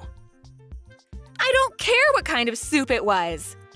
If you're not willing to apologize, then I guess I'll have to think of another way to make you regret your actions. Make me regret what I did? Impossible. Why should I regret anything? You got what you deserved. You should be more aware of your position in society. You don't have any right to complain about what I do to you. You had a lot of nerve chasing me out of your home. I thought that if you owned such a renowned business that you would be much more welcoming. I guess I was wrong. Are you really sure you're the owner? How many times do I have to tell you? I own a restaurant that your kind of people don't dare to enter.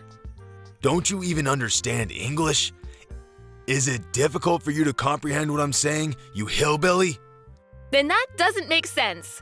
If you really were the owner, I would have expected you to recognize my last name. But you didn't even react when I introduced myself. Are you ignoring it on purpose? Hoping that it's just a coincidence? Or are you really stupid enough to be making a really bad joke? You've taken it much too far if you think this is all funny. What are you talking about? Why would I recognize your last name? I don't have any recollection of meeting anyone of your background. I don't even see the worth in remembering if I met someone like you. As far as I know, this is the first time I've met anyone with that last name. Oh, really? That's a shame. I guess I have no choice if you don't recognize my name. Oh? Are you finally going to agree to cancel the engagement? Have you realized that you're not worthy of my son? I've had enough. I don't want to marry Tom and be stuck with a father-in-law that thinks it's okay to use violence to express his feelings. I never want to have anything to do with you, and don't even want to look at you. As far as I'm concerned, this engagement is over. My thoughts exactly. I don't want a daughter-in-law that's going to be an embarrassment to my family. I'm well aware that you were planning to suck Tom dry of his fortune the second the business passed to him. He's lucky I took action and prevented that before he wasted any time with you. I'm sure you can find a much more suitable partner out there among the rednecks lumbering around in the country. My son is too good for an unsophisticated woman like you. Find someone that's in your own league, or actually willing to marry beneath them. I know it'll be hard, but why should I care? As long as you don't get in the way of my reputation. Wow, you really are a condescending asshole. I'm surprised your business actually made it this far, with you looking down on farmers the way you do. Your restaurant doesn't deserve the label of being prestigious at all. If you can't respect the work that farmers do, then you obviously have no respect for food. You even proved that by wasting a perfectly good bowl of soup. You don't have the right to lecture me about respecting food. I know better than anyone what food means in this world. It means that I make a profit, and that's all that matters. I won't let one farmer girl ruin my business. I'm lucky I managed to get rid of you before the wedding, so I'll let you off this time. But don't even think about trying to stay in touch with my son. He obviously doesn't realize how close we were to making asses of ourselves, but he'll be over you in no time, and he'll find someone more worthy of being part of our family. I won't ever let anyone like you near him ever again. I gotta hope that this serves as a lesson to him too, to not bring anyone like you into our home. But I'm shocked that you even had the audacity to think that you could marry my son in the first place. You should be more aware of your place. Just thinking about how we were one step away from letting our son marry some random farmer girl makes me shudder. You had no right to invade our home like that. Pouring the cream of brie on you was the only way to get you to wake up and realize you don't belong here. You should leave and never come back. Then I'd be happy to cancel the engagement. That's my line. Great! I'm glad we've come to an understanding about that at least. But don't come begging for me to get back with your son once your business starts falling apart. And you sure you don't want to apologize now while you still can? I'll give you one last chance. What are you talking about? What can you possibly do? I've prevented my business from falling apart by avoiding the worst case scenario of you marrying my son and driving us into bankruptcy. I've protected my family from scum like you and your family. I don't have anything to apologize for. Then I'll have to notify my parents about the engagement being canceled. My parents already knew that I was due to visit you today, so they were horrified when they saw me with burns on my face at the hospital. My dad's already spoken with the family lawyer and is preparing to take action. What? You have a lawyer ready? I don't want to have anything to do with you, and my parents feel the same way. They're not interested in dealing with such a dangerous man. I'm surprised you even have access to a lawyer. I guess you must be the fancier sort of farmer. But there's no point threatening me with a lawsuit. You'll never be able to beat the team of lawyers I have on standby. You don't even have the financial means to match me. You're just going to waste your time and your money by trying to bring me to court. So I suggest you give up before you're utterly defeated. That may be so. I don't know how much better your lawyer is, but maybe you should take another look at my last name before you do anything else. You should know better than anyone else that my parents are the ones that have been providing your restaurant with fresh vegetables for a very long time, and yet you didn't even realize. What? We've had a contract with your business, but as a result of your idiocy, my parents have decided to end that contract, effective immediately. I don't know how you plan to procure vegetables for your business from tomorrow onwards, but this is what you wanted, right? You said that you didn't want to have anything to do with our sort of people, right? I'm just a random farmer girl from a hick town, right? What are you talking about? Your parents were supplying my restaurant with vegetables? You're not being serious, are you? You didn't even know that? You're the owner. You should be aware of every detail, especially where you're getting your ingredients from. Just how irresponsible are you? The owner is supposed to have the biggest say in what kind of ingredients you use and where you get them from, and you don't know? Are you sure you're the owner? I can't believe a restaurant owner like you actually exists. You can't even express any gratitude towards the people that grow the vegetables you use in every single meal? How do you think you've made such a profit until now? If it weren't for the farmers that provide you with fresh, organic produce, you wouldn't even have a business. Are you being serious? Does your family really own the farm that we have a contract with? I really don't believe that you're the one that's running that restaurant. You've got someone else running the business from the shadows, don't you? I can't imagine that your restaurant would be so successful with someone like you at the top. Besides, a real owner would know who he has contracts with and would show them the courtesy and respect they deserve. This all happened because you're an ignorant ass that doesn't know the first thing about owning a restaurant. Or food, for that matter. How do you know that? Did Tom tell you that? It's supposed to be a family secret. I knew it. Tom hasn't said anything to me about how you run your business. I can tell just by the way you act and from the way you wasted that soup. If you really did have full control of the restaurant, you would be aware of the contracts your business has, and you would have recognized my name. You would have a lot more respect for farmers and for everyone involved in the process of delivering a meal to your customers. You're just the owner in name and have someone else running your business, don't you? I have nothing against that itself, but the fact that you make yourself out to be a superior existence because of your owner status annoys me to no end. You know nothing about food and have no respect for the people that grow the vegetables and raise the cows and chickens you eat. I bet you don't even know the difference between a farm and a ranch, since you told me to return to a ranch. I bet you don't even know that vegetables come from farms and not from the supermarket. That's why you were looking down on us. Shut up! Why should I care what a stupid farmer thinks? It's true that my restaurant uses a lot of vegetables. So now I think about it, farmers have some good use after all. But even so, that doesn't make them any better than me. Farmers are just pawns. They're just tools that rich people like me make use of. You'd all be useless without me. Oh, really? If that's the case, then I'm sure you won't be troubled if we decide to end our contract with your business. You can find some other pawn that's willing to deal with your crap.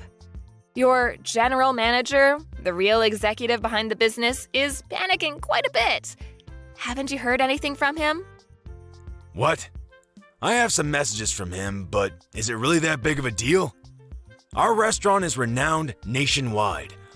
Why do we have to worry about one farm refusing to provide us with vegetables? We can find another place to make a contract with, no problem.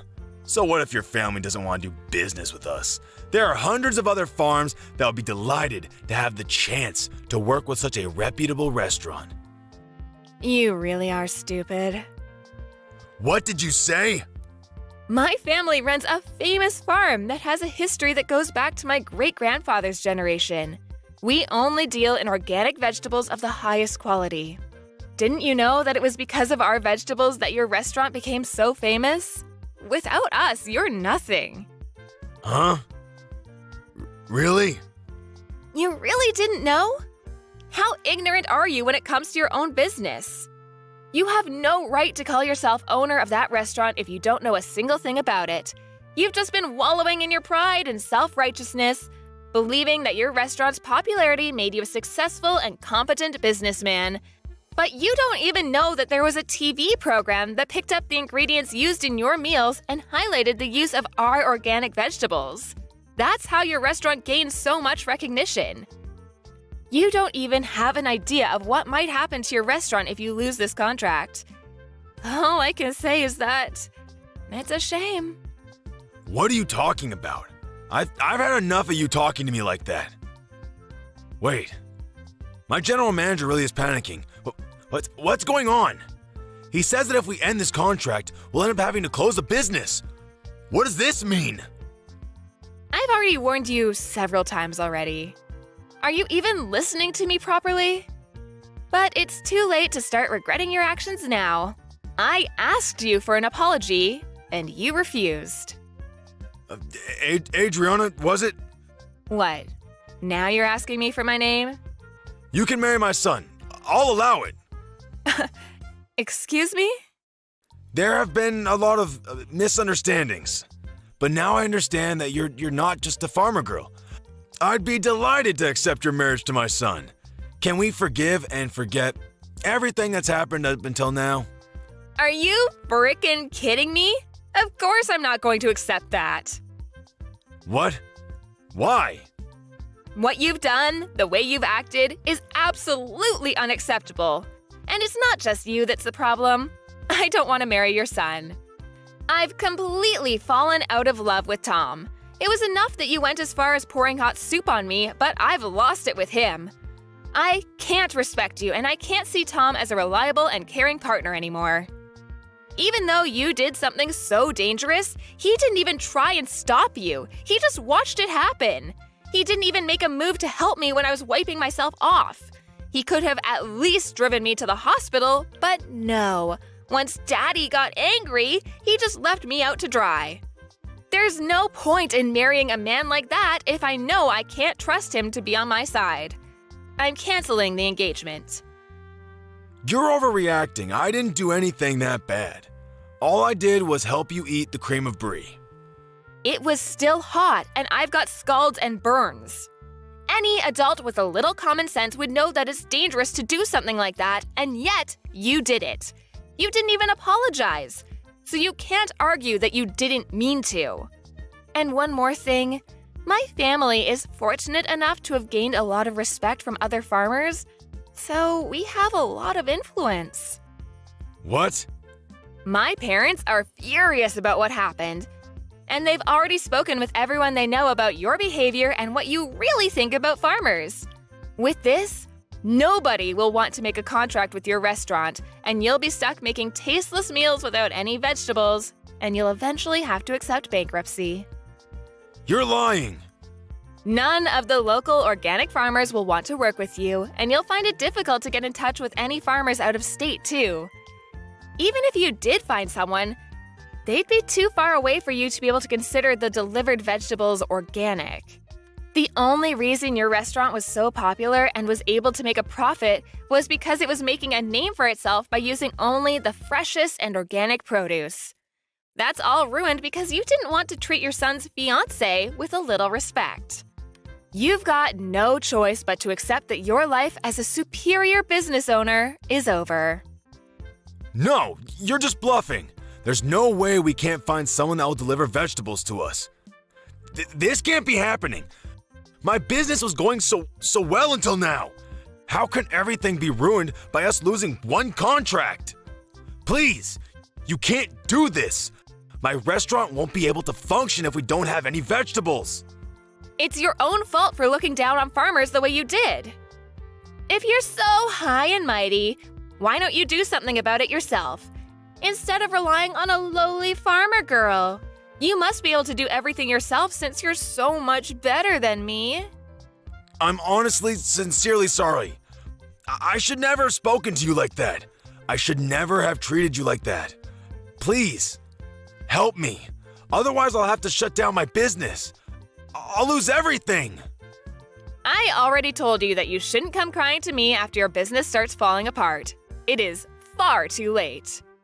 You should reflect on what you've done. But it's a shame that you'll only regret what you've done because of the effect it's going to have on your life and not because of the effect it's going to have on mine.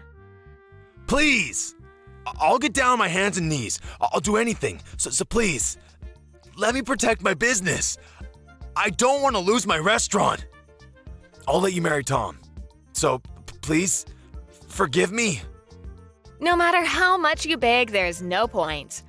I already tried to get along with you before you poured the soup on me, but you wouldn't listen to anything I had to say. Begging me for forgiveness doesn't change the fact that I've got burns and that you've insulted my family. I've already reported this incident to the police, too. What? Our lawyers are ready to take your lawyers on in court, so you better prepare yourself. I'm not going to back down until I've gotten the justice I deserve for everything you've said and done. I'm sorry for being a farmer's girl from the sticks, But you'll regret underestimating farmers and wish you had never disrespected us. You told me to leave and never come back, but you're the one that doesn't belong in the restaurant business. See you in court, asshole! I'm going to send you to hell myself.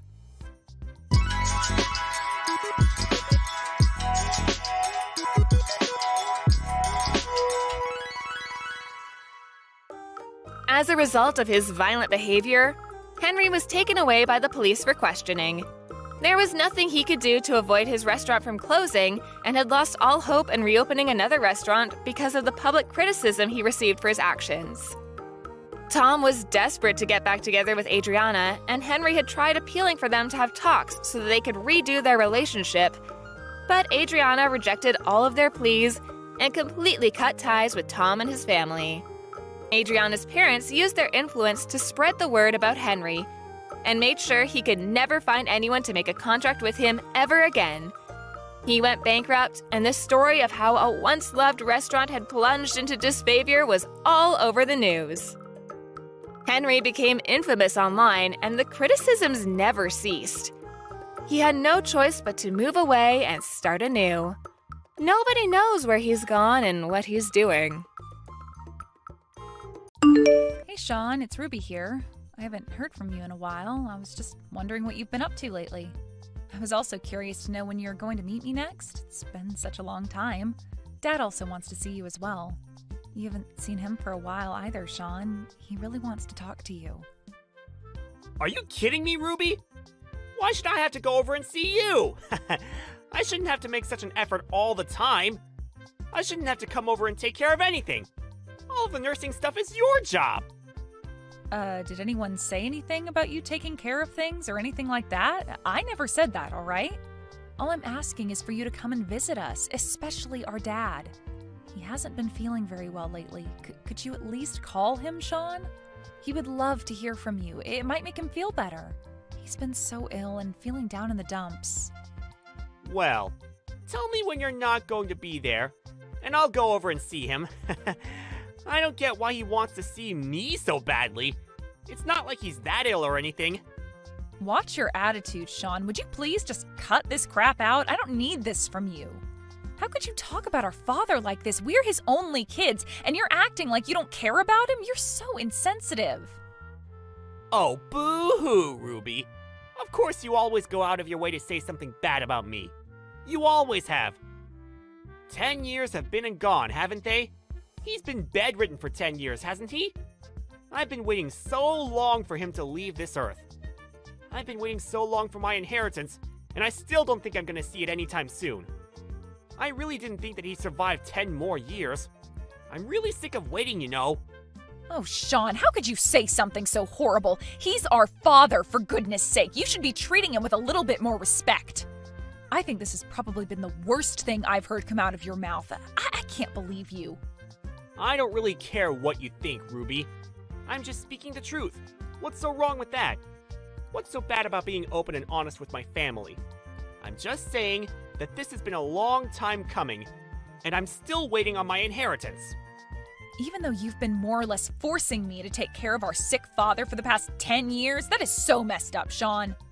Our father is very ill, and this could be the last time he ever sees you, but you won't even do that for him?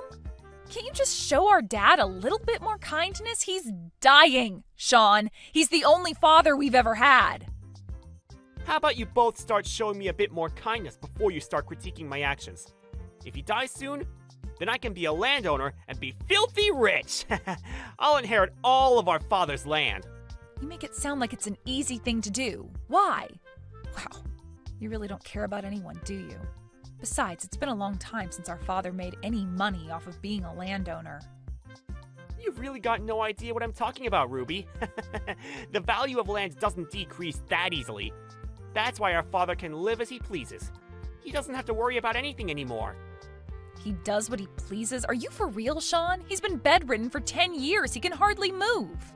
Do you really think he's doing whatever he wants with the little life he has left? Even if you're bedridden, you can still earn money and have a really good lifestyle. I guess he might have enough money to dish out to me if he's lying in bed all day. He's just using the money that he's saved up all these years. He's no longer in a situation where he can have all the luxuries that he once had. That's why I'm hoping he doesn't hang around any longer. There'll be no money left if he doesn't. My inheritance will completely disappear if he keeps holding on. Why are you so hung up on getting an inheritance when you won't even see him? You should probably go to Dad about the money if you want it so badly. He's probably got no idea what you're saying to me. Dad's telling you to come over. Please, just do this for him. He just wants to talk to you and see your face. He's not asking for much. You're making such a big deal of this. It's very annoying. I'll go over to his house if I can. Not making any promises, though. Yeah, I can tell you're not. Well, I guess you coming over is never going to happen. You're so stubborn and insensitive. Sean, we really need you over here. Please respond to me when you get this message. Dad is really not doing so well right now. He's in critical condition. He might go at any minute. We really need you here. I've got something really important to tell you, so please get over here as fast as you can. Oh, really? Oh my god, about time, don't you think? It's finally happening! Huh? What do you mean? What's finally happening? I am so confused as to what you're talking about. It's almost time, and I've been waiting so long for this to happen. I can't believe the time has come. Finally, I can get on with my life. Well, please let me know when the date and time of the funeral has been decided. I'm going to get in contact with my lawyer right away. What the heck are you talking about? Did you not read any of my previous messages? You know that Dad's still alive, right? There's no plans of any funerals yet. Don't even think about doing anything with your lawyer. I did read your messages. Didn't you just say that he's in a critical condition? Surely that means he's going to die soon, right? You've always wanted to be free from having to take care of him, right? Can't we just let him die quickly? Then it'll be all over, and we can move on with our lives. I also want my money. I want it in my hands as quickly as possible. How dare you say such things to me about our father? I don't care about the money. I care about our dad. Just hurry up and get over here. You know you're talking so badly about our father. Our real father? How could you be like this? Look, I've got no interest in having anything to do with him anymore. I don't care what happens to him. Okay, just let me know when he's dead. You can get in contact with me once the funeral plans have been made. How dare you act like this? Fine, be that way, Sean. You're a terrible and heartless person, and I don't understand how anyone could like you. I'll just take care of Dad by myself, and I'll stay with him right until the end. He deserves to have some kindness from at least one of his kids. Hey, sis! Well, that was a fun funeral, now wasn't it? I'm sure our father appreciated the send-off. How could you say such horrible things all the time? I am so sick of your attitude and what you say to me. Oh, don't be such a hypocrite, Ruby. I bet you're actually happy now that he's gone, so you don't have to look after him, right? You took care of our father, the landowner, for 10 years, and now he's dead. Now you can finally be free of that role, right? How could you say something about my father who's only just passed away? Haven't you said enough hurtful things? It's supposed to be a sad time, and I am choosing to be sad over the loss I've experienced, unlike a heartless person like you. Oh, yes, I suppose you can feel however you want. So, I talked to the lawyer about what's going to happen. Good for you, Sean. I've actually talked to a lawyer as well. Dad was worried about what would happen to me after he died, so he told me to find a lawyer. Wow, of course you did what Daddy said. I'm not surprised. You live such a miserable life, don't you, Ruby? Looks like I'm going to inherit all the assets and property that was in my father's name. It looks like you're not getting a single penny of it. Haha. You've taken care of him for so long, and what have you got to show for it? Probably not a lot. Or anything at all, to be honest. Thanks for all your hard work in getting me the inheritance. I'm looking forward to having it. Huh? I'm confused. What are you talking about, Sean? What do you mean I'm worth nothing? Did you really have no idea what was going to happen, Ruby? Wow, you really are stupid. It's such a shame that you had to find it all out this way. You cared for our father so much over the last 10 years, but in reality, you meant nothing to our father. He gave you nothing. In the end, I was the cute kid who earned everything.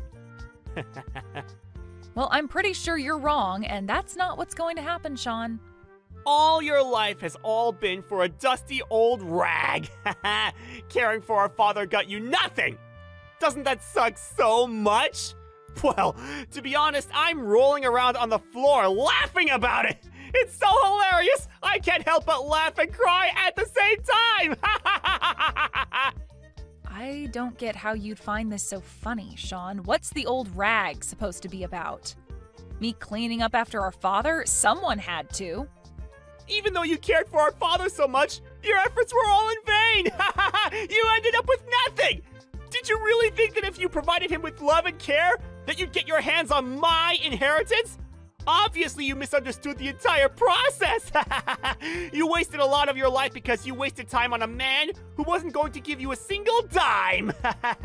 You could have gotten married and had a lot of children during that time. Your life must be such a disappointment. After 10 years of caring for him, you got no inheritance, so you might as well live in rags for the rest of your life.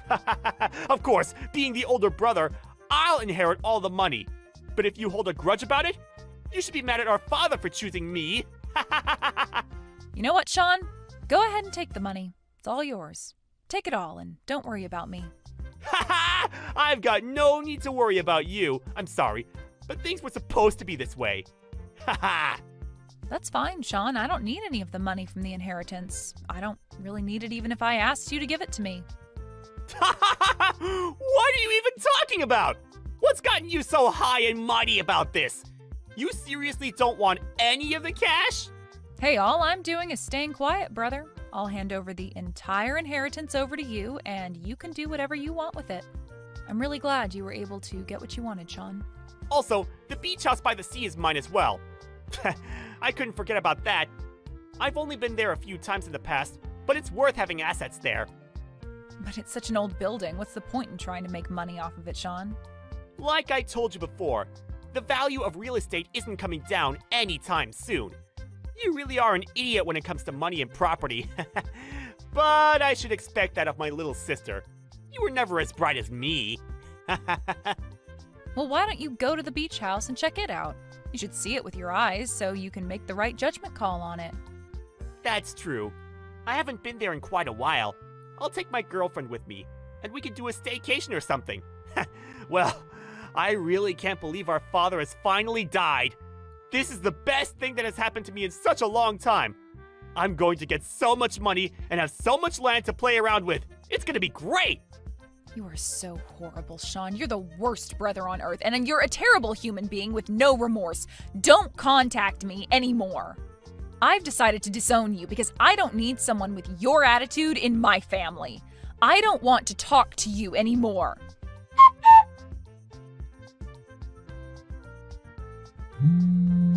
What the heck? How did you call me? I thought I cut ties with you. Why are you contacting me? Look, Ruby, that's not important right now. You need to answer your phone when I call. I need to talk to you. It's an emergency. I've got nothing to say to you, Sean. I don't want you contacting me, but you obviously didn't get the message. You know how I told you that my girlfriend and I were going to go to the beach house, right?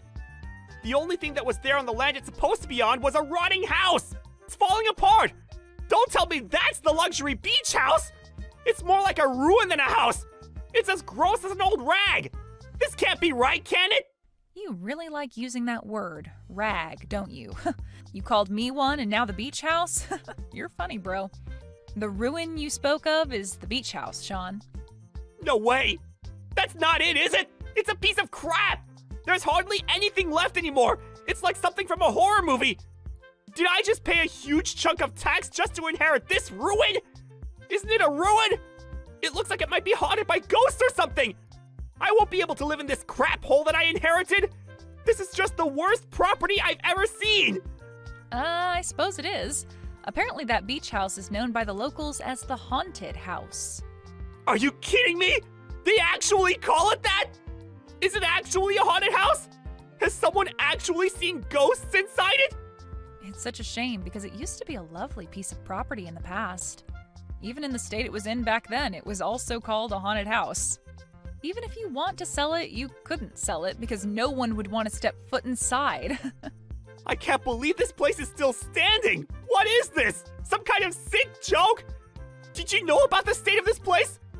I heard it was a luxury beach house with all the bells and whistles. How does it look like this? What are you even talking about, Sean? There's nothing wrong with it, really. It's just everything but a luxury beach house. It's still an all right house. It just needs a little work, that's all. Are you delusional or something? There's no way this place can be fixed. This house is not even livable, Ruby. It's literally falling apart. Don't you know that I paid a considerable amount of tax just so I could inherit this place? I can't live in it, and I can't sell it. But you're the one who wanted the beach house. You told me that yourself. You know, I'm glad that things have turned out the way I wanted them to. I wouldn't have any idea what to do with that house in that state. My wish came true. Why don't you just take care of it? If I had known that the beach house was in this disgusting state, I wouldn't have wanted it from the inheritance. I should have just taken the inheritance money, and I would have been laughing all the way to the bank. By the way, what money are you talking about again? I'm just a little bit confused by what you're saying. Huh? How can you not understand what I'm talking about, Ruby? Man, you're so dumb sometimes. I'm talking about the money from our father's inheritance. Since he owned a lot of land, our father's inheritance must be huge, no? I should have gotten that money. He should have gotten rid of such a useless piece of property when he was still alive. I've got no idea what you're talking about, Sean, but there's no inheritance money. Excuse me? What are you talking about? What do you mean there's no money? Of course there's money. He had so much of it. Did you really not check his accounts or look into what he actually had, Sean? All that was left was the debt he was in. What money are you talking about, Sean? I guess you never really gave up your inheritance. Didn't your lawyer explain all of this to you? I'm surprised they didn't. Explain what? What's there to explain? I don't understand what you're saying, Ruby.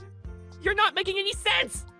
Well, since it's about you, brother, I don't really know if I need to give an explanation since you know yourself so well. You inherited that beach house before even listening to the full story, I guess. You decided to take the property for yourself and just went right ahead with getting it, right? I guess you didn't even know what kind of inheritance you were truly left with, brother? Okay, so what if I didn't listen to what my lawyer was saying? They were being a pain and talking about too much legal stuff. But what do you mean about Dad being in debt? I never heard anything about that. How did you know? I just didn't want to tell you because I thought it would be too much drama for you to handle. You also didn't ask about the situation either, did you? I could have told you. Stop with this nonsense and just explain to me what's going on here. You're really frustrating me right now. Why is the house like it is? Actually, I was told all about his debt before he passed away. I knew everything. You knew? You knew all along and never told me? How could you do this to your own brother? How about you calm down so you can think rationally about this? Even though he owned land, he was bedridden for 10 years and did nothing about it. The real estate came to a standstill. He opened the beach house himself, so it was up to him to manage it. Once he was bedridden, it was no longer possible for him to take care of the place. Of course, it would have been cleaned a few times a year, but then time passed, he got more sick, and he never rented it to anyone, and he didn't sell it either. That's why it's turned into a ruin.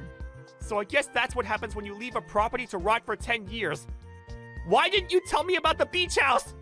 Ever since you found out that our father needed full-time care, you've been ignoring us. I also ignored it because I didn't want the place forced upon me, okay?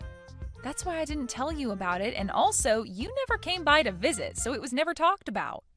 I could have done something about it if you'd at least told me what was going on with the property. Yeah, I don't know about that one. I can't believe that my brother would care about some property that much. But you knew that it was going to be mine someday since Dad was the one who owned the beach house. Of course I would take that seriously and do something about it. You could have told me. Well, is there really any more point in talking about this now, Sean? Nothing's gonna change.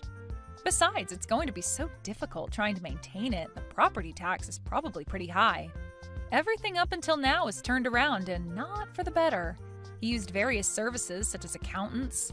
Some properties just fail and then the person ends up in a lot of debt, like our father. After that, it's just a snowball effect and the debt just kept growing bigger and bigger. Are you kidding me? The debt's just going to keep on increasing even though our dad isn't around anymore? Of course, no one's trying to pay it off, so interest keeps getting put onto it. You know that this inheritance was not forced upon you. We tried to call you and talk to you before Dad passed away. I got in contact with you so many times, Sean, but you never returned my calls or even tried to visit. What a cruel thing to say! You're just trying to get back at me for what I said about Dad! And so I should, because you said so many terrible things. You basically estranged yourself from us. Dad didn't want things to be like this. So I started the procedure of abandoning the inheritance so I could avoid it. I called because I wanted to explain all of this to you. Our dad just wanted us to get along and be happy. He didn't want to leave us with the debt, but it was too big to handle. You were never good at listening to other people. I wanted to explain everything properly, but you never made the effort to come over. Well, it's because I never thought that you wanted to say something so important. I thought you were just making small talk. Why didn't you say something to me? This is your responsibility now! It's more your own fault, Sean. You're being so stupid right now. You got greedy and you just wanted to get your hands on some money. How dare you talk to me like that? How is it not your responsibility? You didn't communicate with me properly! Oh my god, this is getting too much. I can't deal with your crap anymore, Sean. Dad also gave a message to his lawyer. You were the one who decided to inherit everything without discussing it with Dad first, right? He told the lawyer how disappointed in you he was. I don't even know what else to say to you anymore. This has been your own doing, Sean. Live with it. How could you do this to me? How is this even possible? I never imagined something like this happening when Dad died. I was supposed to inherit everything from our father and be happy and rich. And now this is what happens when I show up to a rundown place with my longtime girlfriend? It's not fair! Do you know how embarrassed I was to see that house standing there in ruins? I have no idea, Sean, but I'm sure it must have been so hard for you to handle. What's happened to you has got nothing to do with me. I don't really give a crap what happens to you anymore, Sean. It's only natural for me to feel like this after the way our father and I have been treated, right? But I'm your brother, Ruby! You can't just leave me to deal with this mess on my own!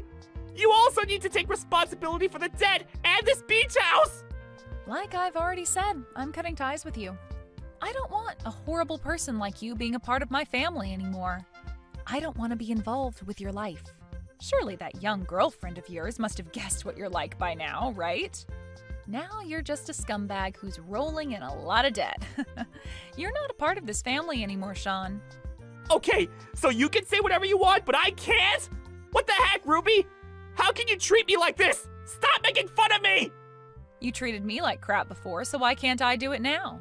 Isn't it true, though? You're in so much debt now.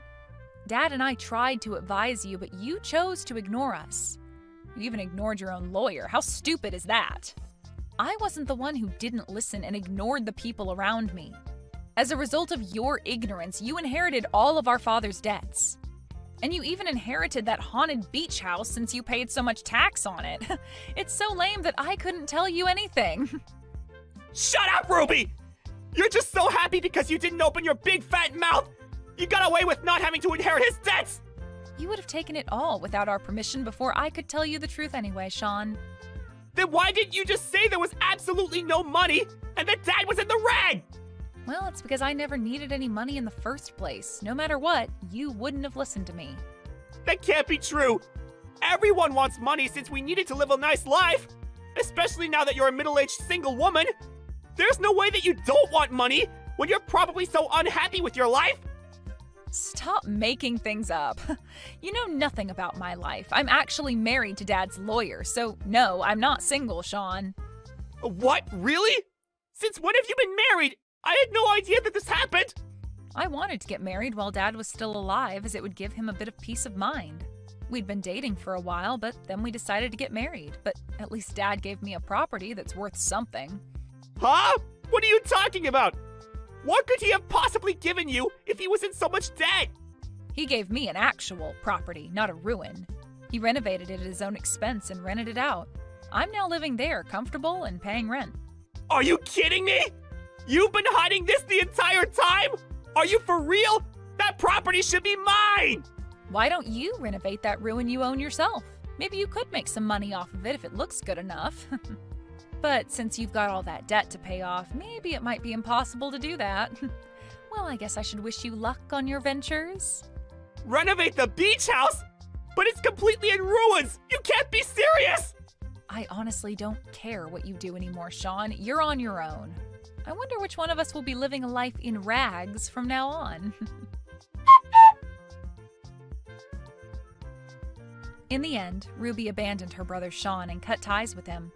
It seems like she's living a peaceful life without him bothering her. Meanwhile, Sean's been forced to live in an abandoned beach house. He was deep in debt and his girlfriend dumped him. It seems like the land was taken by a debt collector until Sean could somehow get the money to pay off the debt. Unfortunately for him, the debt still remains as he struggles to make repayments.